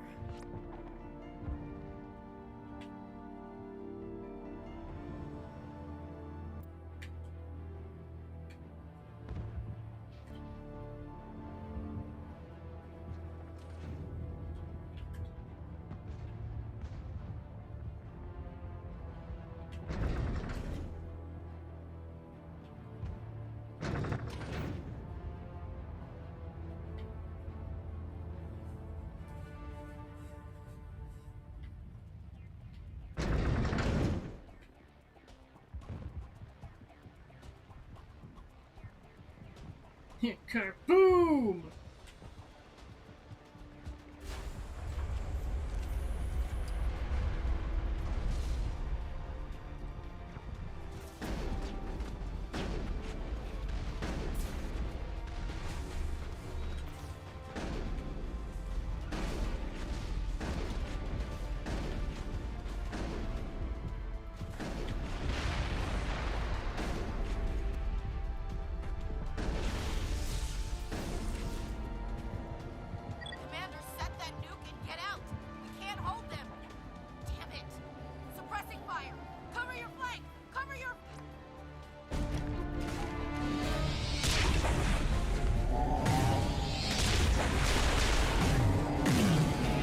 Darn it, Saren!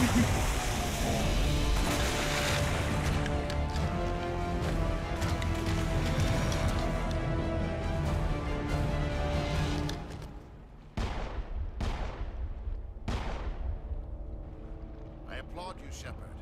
My Geth were utterly convinced the Solarians were the real threat.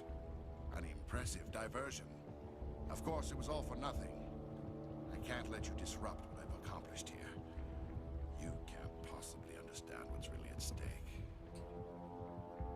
Sovereign and its kind destroyed the Protheans. What else is there to understand? You've seen the vision from the beacons, Shepard. You of all people should understand what the Reapers are capable of. They cannot be stopped. Do not mire yourself in pointless revolt. Do not sacrifice everything for the sake of petty freedoms. The Protheans tried to fight, and they were utterly destroyed. Trillions dead. But what if they had bowed before the invaders? Would the Protheans still exist? Is submission not preferable to extinction? I'd rather die than live under the rule of those machines. Now you see why I never came forward with this to the Council. We organics are driven by emotion instead of logic. We will fight even when we know we cannot win. But if we work with the Reapers, if we make ourselves useful, think how many lives could be spared. Once I understood this, I joined Sovereign, though I was aware of the dangers. I had hoped this facility could protect me. You're like every other poor bastard in this place. A tool Sovereign can use, then cast aside. I've studied the effects of indoctrination. The more control Sovereign exerts, the less capable the subject becomes. That is my saving grace.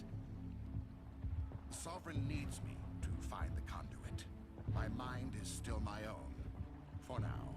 But the transformation from ally to servant can be subtle. I will not let it happen to me. Why are the Geth following Sovereign? They believe Sovereign to be some kind of god, the pinnacle of their own evolution. But the reaction of their deity is most telling. It is insulted.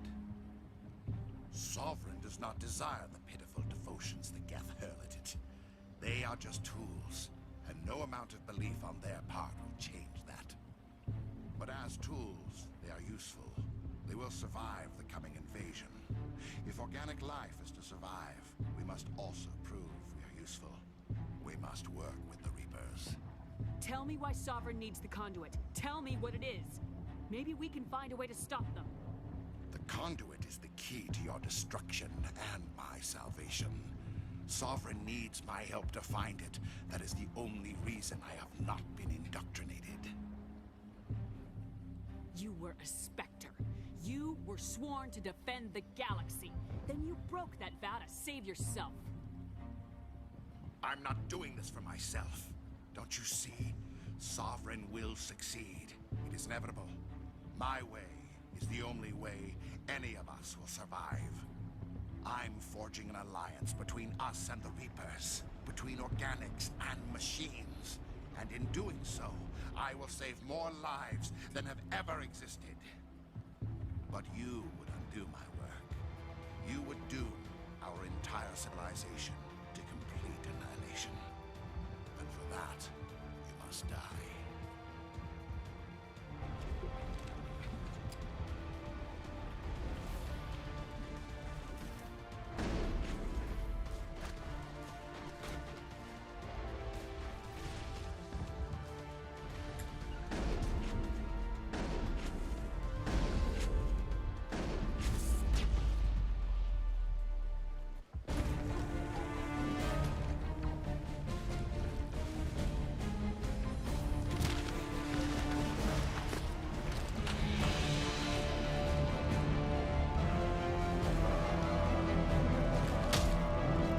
Just clocks him right in the face.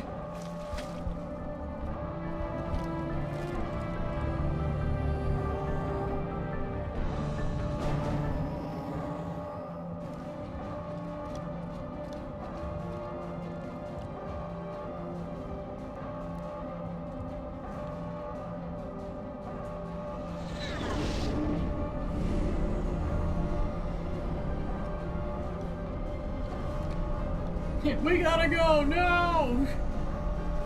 Alright, everybody, hang on!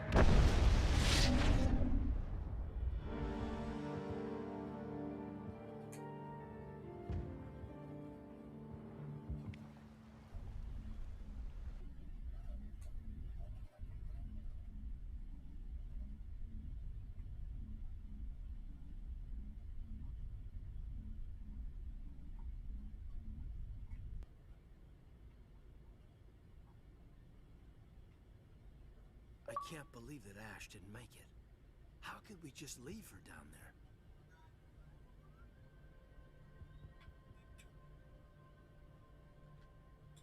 Williams knew the risks going in. She gave her life to save the rest of us. But why me? Why not her? I'm sorry, Caden. I'd never leave you behind. I couldn't. You know that. I know. And I am grateful. But Ash died because of me. Because of us. It wasn't your fault. It wasn't my fault. The only one to blame here is Saren. Yes, ma'am. We'll get it done. Commander, excuse me for interrupting, but I have an idea. I think the beacon you found in Saren's base was similar to the one you found on Eden Prime. It may have filled in the missing pieces of your vision. I might be able to help you put all those pieces together. You want to join our minds again, don't you? Okay, go ahead.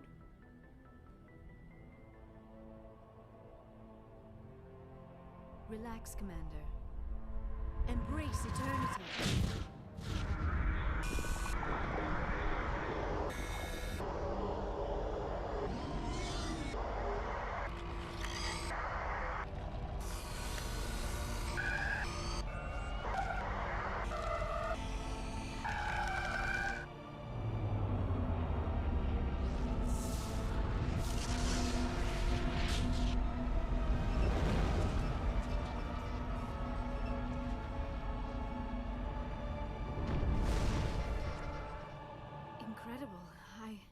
I never thought the images would be so intense. I need a moment to collect myself. Did the vision make any sense to you? It's a distress call. A message sent out across the Prothean Empire. A warning against the Reapers, but the warning came too late. What about the conduit? There were other images, locations, places I recognized from my research. Ilos! The conduit is on Ilos! That is why Saren needed to find the Mu Relay. It is the only way to get to Ilos.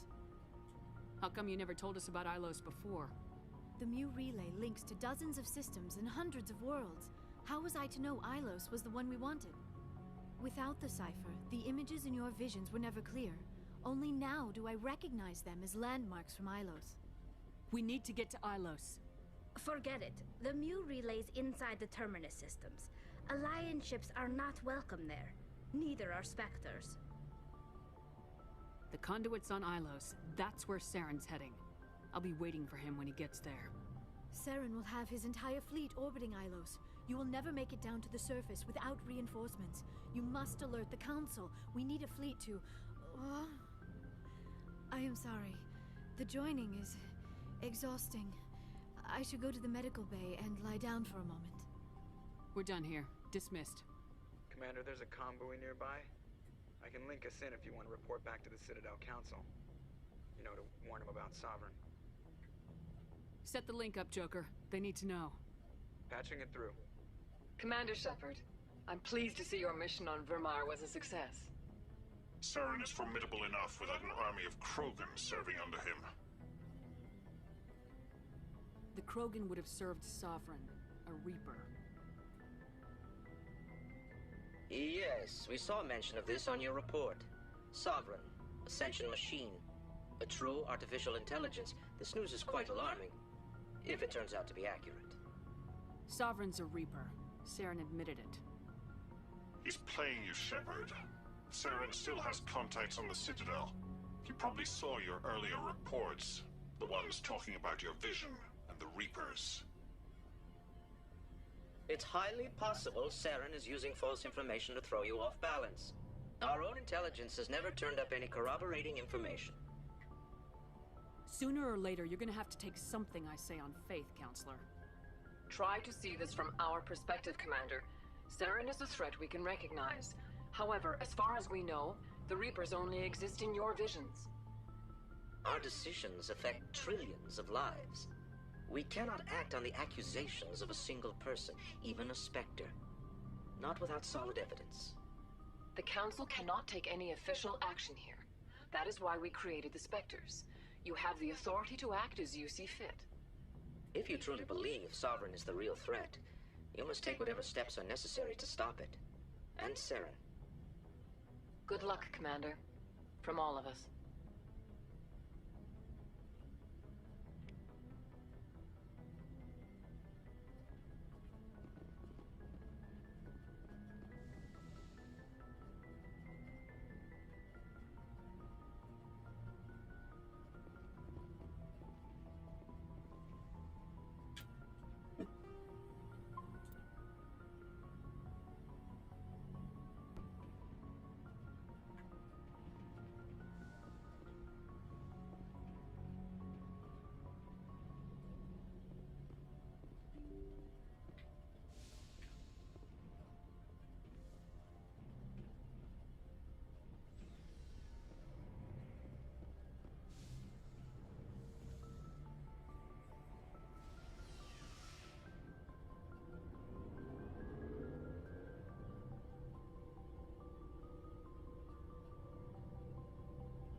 You have my gratitude, Commander. Most people would have left our team behind. Still, I find the loss of Captain Kirrahe troubling. But I won't blame you. I know you lost one of your own as well. Captain Kirrahe will be missed, but many others will live because he gave his life. That is our lot, I suppose. But there may come a day when so many have been sacrificed, it will be impossible to tell who won. The mission was a success. That will have to be enough. We won't trouble you for long. Our unit will be disbanded as soon as we depart. Good luck, Commander Shepard.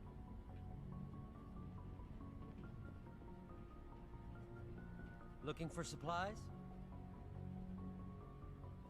Not right now, thanks. No problem. Keep checking back. Commander, what can I do for you? Something bothering you? It's Saren. I'm starting to wonder whether we'll ever find him. He's always one step ahead of us, and he's got those damn Geth. We're getting close, Garrus. We'll find him. I wish I had your confidence. I just can't stand the thought of him getting away with everything he's done. I know you're doing everything you can, and if anyone can catch him, it's you, but if there's anything else I can do to help, anything, just tell me what you want me to do, and I'll do it. I understand your concern, but we will find him. Just make sure you're ready to go when we do. Yes, ma'am. You can count on me. Thanks for hearing me out. I appreciate it. Can I ask you something, Commander? What is it? Are you worried that the Council might be protecting Saren? I mean, they were really dragging their heels before. What if we find him, bring him back to the Citadel, and they refuse to act? I get the feeling this isn't a question. Speak your mind, Garrus. Well, maybe we shouldn't give them the chance, Commander. In my opinion, Saren's too dangerous to be kept alive. Too much could happen. He could escape, or the Council might let him go. If we find him, when we find him, I say we make sure we stop him permanently. If Saren won't listen to reason, if he forces my hand, I'll kill him in a heartbeat. But only if it's absolutely necessary. But what's the point in keeping him alive? It just gives him an opportunity to escape or convince the Council to listen to him. And what about the Geth? They might try to free him. We know more about Saren's plans than anyone. But what do we really know? If we just kill him, we lose the chance to find out. Yeah, I see your point. Do you really think there's more to know, other than the fact that he's a raving lunatic? Maybe, maybe not. But it's not a chance I'm willing to take. Yes, ma'am.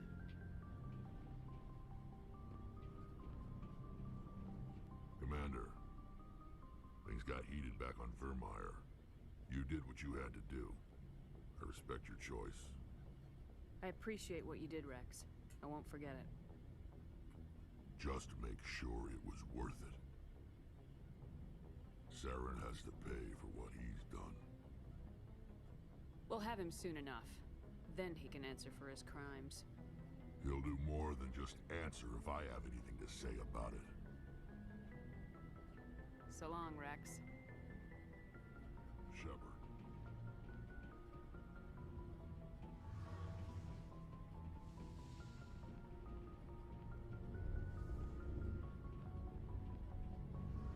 It feels like we're getting near the end, doesn't it, Shepard? With Saren, I mean. It won't be much longer. One way or another, it'll all be over soon. You'll find the conduit before he does. I know you will. You have to. And after this is all over, when my pilgrimage ends, and I go back to my own people, I'll be proud to say I was a part of it. We couldn't have done this without you, Tali. You've been good to me. A lot of people treat Quarians like second-class citizens. They just want us to go back to our fleet and disappear. But you've treated me just like everyone else on your crew. Like an equal. That means a lot, and it says something about you. Whatever happens, I just want to say thank you for that. I'm gonna miss you when you go back to your own people, Tali. That won't happen for a while yet. I'll be right here anytime you need me. I should go. See you later.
Commander, are you coming to check up on me?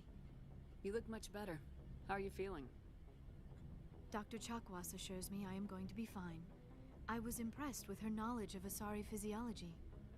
You're in good hands. Dr. Chakwas knows what she's doing. I've been thinking about Saren. I actually feel a little sorry for him now. He's become a slave to the Reapers, and he can't even see it. He is trapped inside his own mind. Part of him senses his identity slowly being swallowed up by Sovereign, but he is powerless to stop it. I wonder how he first fell into Sovereign's trap. Did he think he could somehow stop the Reapers from returning? Or was he simply driven by a lust for power and glory? Whatever Saren's reasons may have been, they're long gone now. He has to be stopped. Yes, I suppose you're right. He may be Sovereign's victim, but he is also a threat to all life as we know it. Let's not spend every free minute talking about Saren. It is bad enough we are chasing him across the galaxy. Tell me about yourself, Liara. Me? I am afraid I am not very interesting, Commander. I spend most of my time on remote digs, unearthing mundane items buried in long-forgotten Prothean ruins. You must enjoy something about it. I love my work. Seeking out history's lost secrets has a special appeal for me. You were actually touched by working Prothean technology. That is why I find you so fascinating, Commander. Sounds like you want to dissect me in a lab somewhere. What? No, I did not mean to insinuate.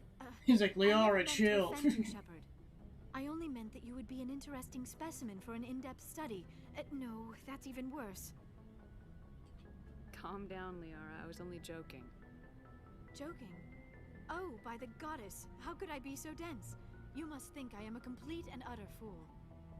Now you know why I prefer to spend my time in the field with data disks and computers. I always seem to say something embarrassing around other people. Please, just pretend this conversation never happened. Do you know why Benezia joined up with Saren? Benezia was swept up in events beyond her control and lost herself. She fell under the spell of indoctrination and became part of the very thing she wanted to stop. But I will remember and honor how she lived, not how she died. My mother was strong, kind, and beautiful. And now she is gone. Are you gonna be okay? You are kind to ask, Shepard.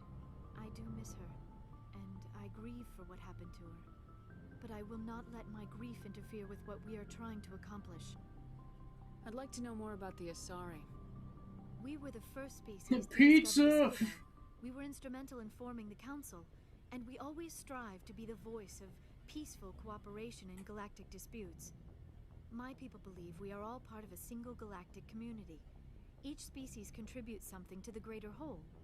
Although we seek to understand other species, it seems few of them seek to understand us. The galaxy is filled with rumors and misinformation about my people. Like what? Most of the inaccuracies are centered around our mating rituals. My species is monogendered. Male and female have no real meaning for us. We still require a partner to reproduce. This second parent, however, may be of any species and any gender. I don't understand. Your species can mate with anyone? Mating is not quite the proper term, not as you understand it. Physical contact may or may not be involved, but it is not an essential element of the union. The true connection is mental. Our physiology allows us to meld with other beings. We can touch the very depths of their minds. We explore the genetic memory of their species. We share the most basic elements of their individual and racial identities. We then pass these traits on to our daughters. It is how we learn to grow as a species and how we develop a greater understanding of other races.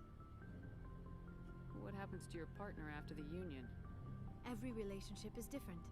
Some unions are a single encounter with both parents parting ways afterwards. Others can be more long-term. Sometimes an Asari and her partner will stay together for many decades. Do you know who Matriarch Benezia chose as her partner? She rarely spoke of her partner. Though I know my father, if you want to use that term, was another Asari. I thought you always needed another species to serve as one of the parents. Think about it, Shepard. If we were not able to mate with our own species, we would have died out long before we ever mastered spaceflight and left our homeworld. Union with our own kind is no longer common, not for the purposes of reproduction. Most Asari believe it weakens our species. Asari daughters inherit racial traits from the father species. If both parents are Asari, then nothing has been gained, or so conventional wisdom would hold. I am what is sometimes called a pureblood. Though no Asari would ever be cruel enough to say the word to my face, it is a great insult among my people. It is possible Benezia's partner was embarrassed by their union. She may have been too ashamed to publicly acknowledge me as her offspring. How could anyone abandon their own child? I cannot answer that. This is all speculation on my part. It is possible she wanted to be part of my life, but something happened to her before she had the chance. Benezia never spoke of her partner. Whatever happened, it caused her too much pain to dwell on it. She raised me by herself, though that is not uncommon. Many Asari raise their children alone, particularly if the father species is short-lived. Often the partner will pass on long before the child reaches maturity.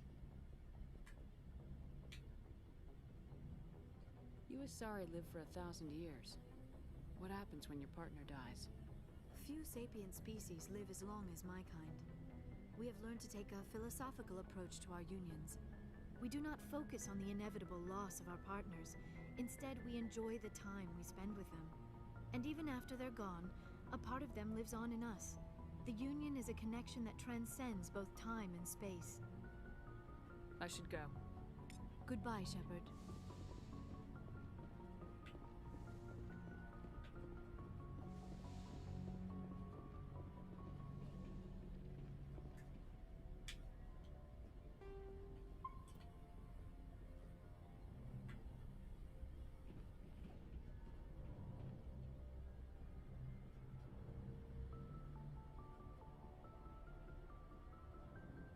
We haven't had time together since our last chat. A lot was said when we talked. Just straight up like, you mean when you were flirting with me? Then, Lieutenant.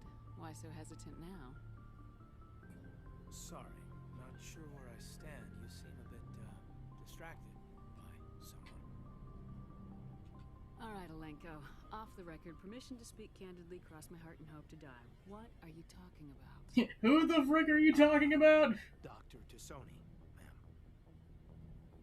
There's a lower deck rumor that she's, interested in you as more than a source of Prothean data. She's a very interesting lady. To my, tastes, but, I never claimed to be big on alien culture. You seem awfully worried about my personal affairs. It's just that we don't have much downtime these days. I like being around you, but I don't want to take up your personal time. Look, you didn't want to talk about Liara, did you? What's your real issue? No issue, Shepard. At least, not when you're around. I'm just looking for an ear. The debriefing wasn't the right place to say how ridiculous this is. Seems like every other race in the galaxy is wrapped up in their own problems. They don't want to see what's coming. Wanting to believe everything will be fine? Sounds like human nature to me.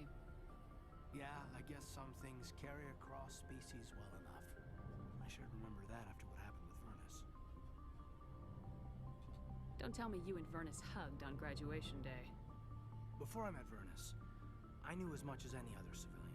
Aliens were weird, superior, and tried to tell us what to do. I mean, it's only been 26 years since first contact. That's not a lot of time to understand them.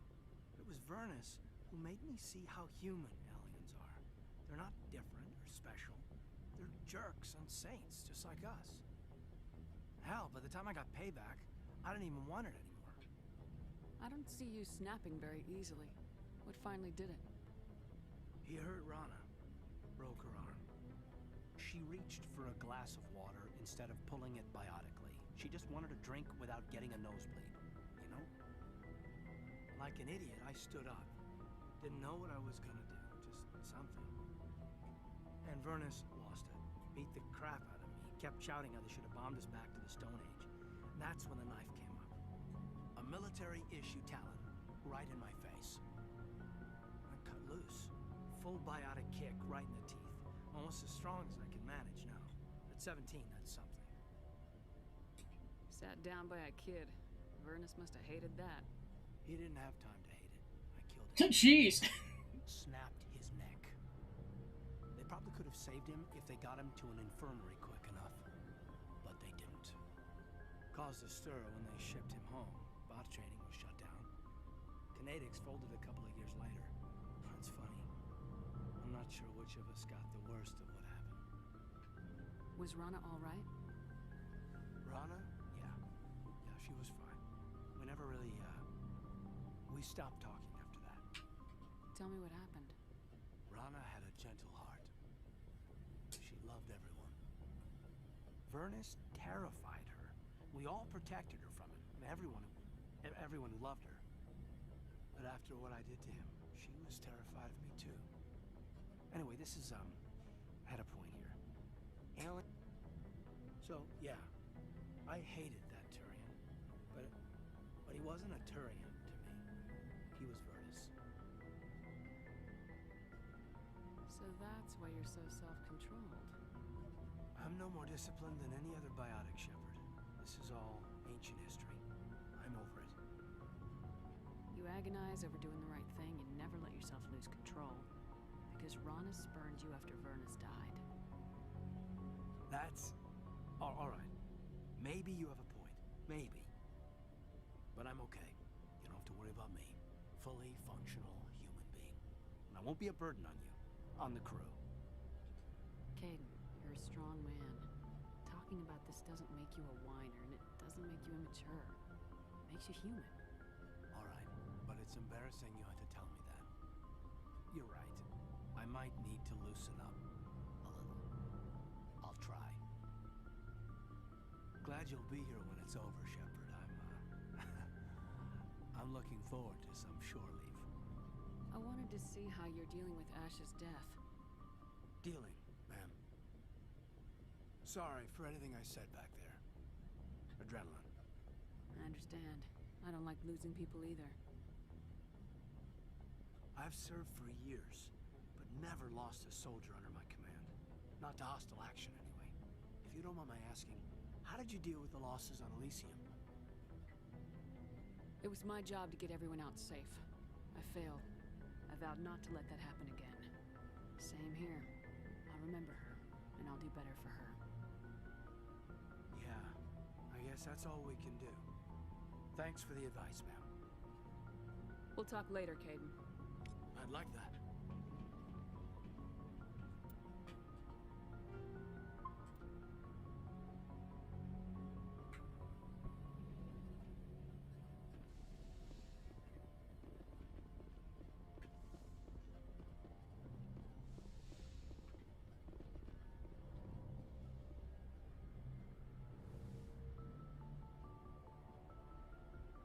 I get the feeling you want to ask me something, Commander.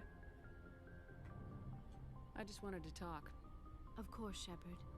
What did you want to talk about? I should go. Goodbye, Shepard.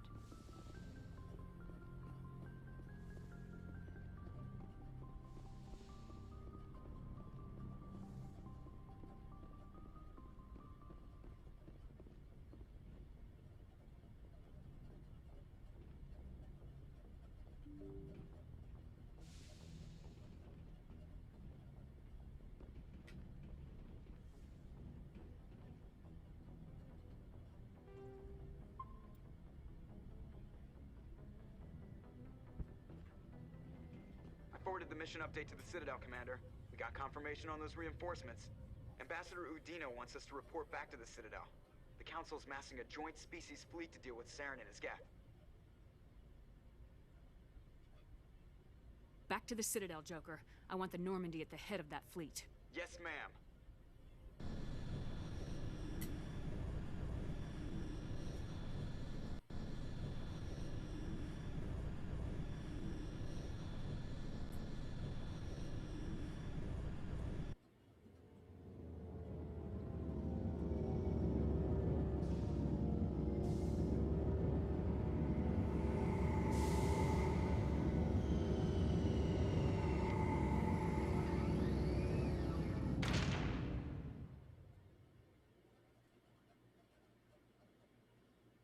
Good job, Shepard. Thanks to you, the Council's finally taking real action against Saren. The Ambassador is correct. If Saren is foolish enough to attack the Citadel, as you believe, we will be ready for him. Patrols are stationed at every mass relay linking Citadel space to the Terminus systems. How many ships are you sending to attack Ilos? Ilos is only accessible to the Mule Relay, deep inside the Terminus systems, Commander. If we send a fleet in there, the only possible outcome is full-scale war. Now is the time for discretion, Commander. Saren's greatest weapon was secrecy. Exposed, he is no longer a threat. This is over. One ship going into the Terminus systems won't start a war. I can be discreet. You detonated a nuclear device on Vermeer. I wouldn't call that discreet. Your style served you well in the Traverse, Commander. We recognize that. But Ilos requires a deft touch. We have the situation under control. If Saren finds the conduit, we're all screwed. We have to go to Ilos. Ambassador Udina, I get the sense Commander Shepard isn't willing to let this go. There are serious political implications here, Shepard. Humanity's made great gains thanks to you, but now you're becoming more trouble than you're worth. You bastard! You're selling us out! It's just politics, Commander. You've done your job, now let me do mine. We've locked out all the Normandy's primary systems until further notice you're grounded. Are You son of a bitch. Everything I have done, you still don't believe me. I think it's time for you and your team to leave, Commander. This no longer concerns you. The Council can handle this, with my help, of course.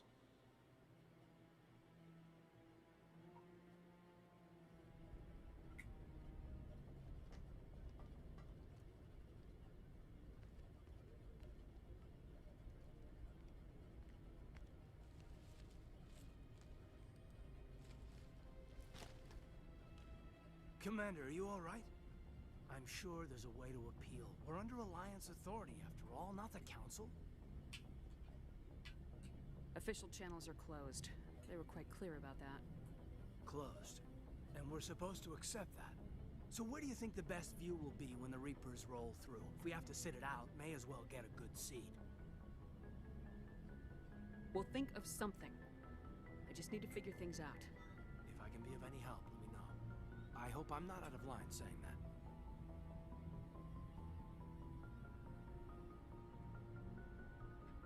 You always this cautious with a sure thing? Yeah, I always leave a way out. You know that. I'm here for you, but we're in a rough spot, and the last thing I want to do is muddy things. Like it's all that clear to start with.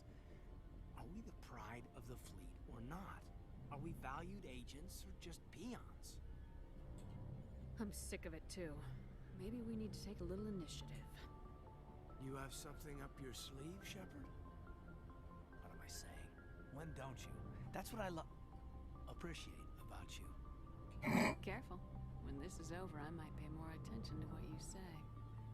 Oh, so it's back to business after playing me. Here's something else, you know?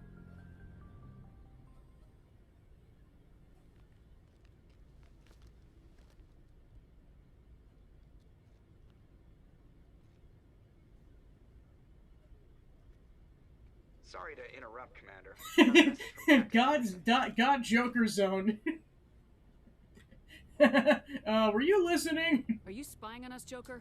Yeah, what the frick, dude? You were on the ship and figured I'd pass the message on. The captain said to meet him at Flux, that club down in the wards. Well, I guess you better go then.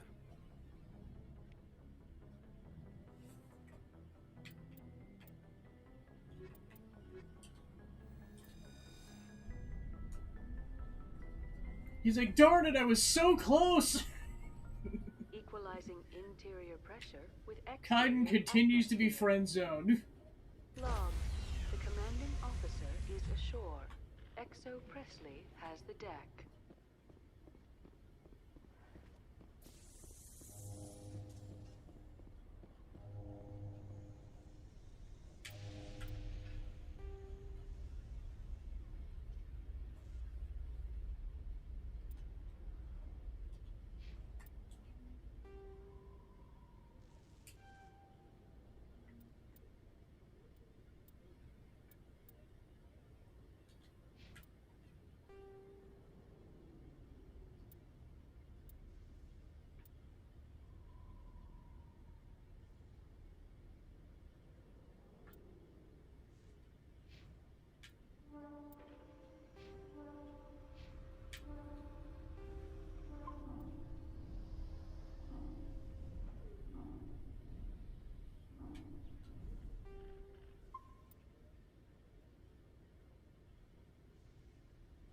Alright, that's where we'll leave it off for today, so next time we'll go talk to the council at the Citadel.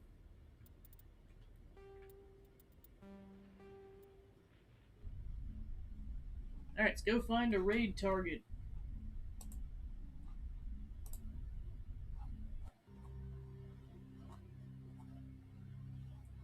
Let's go raid Claire. Alright, cool. Thanks for tuning in, and I'll see you guys tomorrow. Take care.